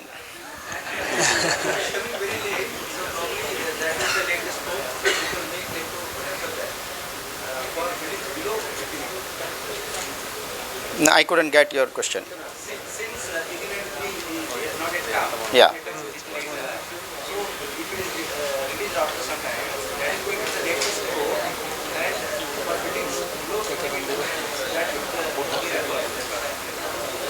Legally that situation is not very clear, because both courts have conflict. One is saying I am superior, another is saying I am superior. Now how to decide? So that's the problem. That issue is to be resolved by BIS. Sir, one small query here, sir. Sir, with respect to the revisions and sequence of revisions of codes, so sometimes we are playing with the safety and economy of the structure also, because some classes impact the time period directly, have some reduction of forces here, and 1893 once the revision comes, that may increase again. So is there any ideal time bound within which the old code and new code, as soon as the new code come into the picture, we cannot immediately implement it, as long as softwares also has to be upgraded to those things? For example, 16700 new only time period formula has come, that we do manual calculation and compare with that. But whereas 1893, there are so many things where software has to be upgraded within the duration. For any high rise building, the design development goes a couple of months to a year. Within that time, we may stick to the old code and we have started design development, for example. In between, new code there is, that is again to be specified by BIS. But generally, what I have seen in some of the projects, because those projects were sanctioned earlier, we are checking those now. So the stand taken there is that whichever code is prevalent 6 months before that contract was awarded, that code will be applicable. So 6 month time is given. Where exactly it is mentioned, sir? Nowhere mentioned. That's why I said it is not mentioned anywhere. This I have seen the practice in some of the. It should be part of your contract with your client. Yes. There should be mutual agreement which one. Sir, actually, courts themselves do not have any legal sanctity. When those become part of the contract document, then only those have legal sanctity. Sir, usually all over the world, any trend like that, couple of 6 months, whatever you told, any such time frame is given in other countries? I have not come across. I cannot have any document to support that. I think as far as I know, in US there are state bodies and they say even the ACI 31822 is released, but in some of the state it is not followed yet. So they releases when that code should be followed. I request everyone to come back by 2. We have made little change. Immediately at 2 o'clock we will have lecture by Professor Gadgil. Subsequently it will be followed by Dr. Yogendra Singh. Purposely this we have made this change because end can be extended.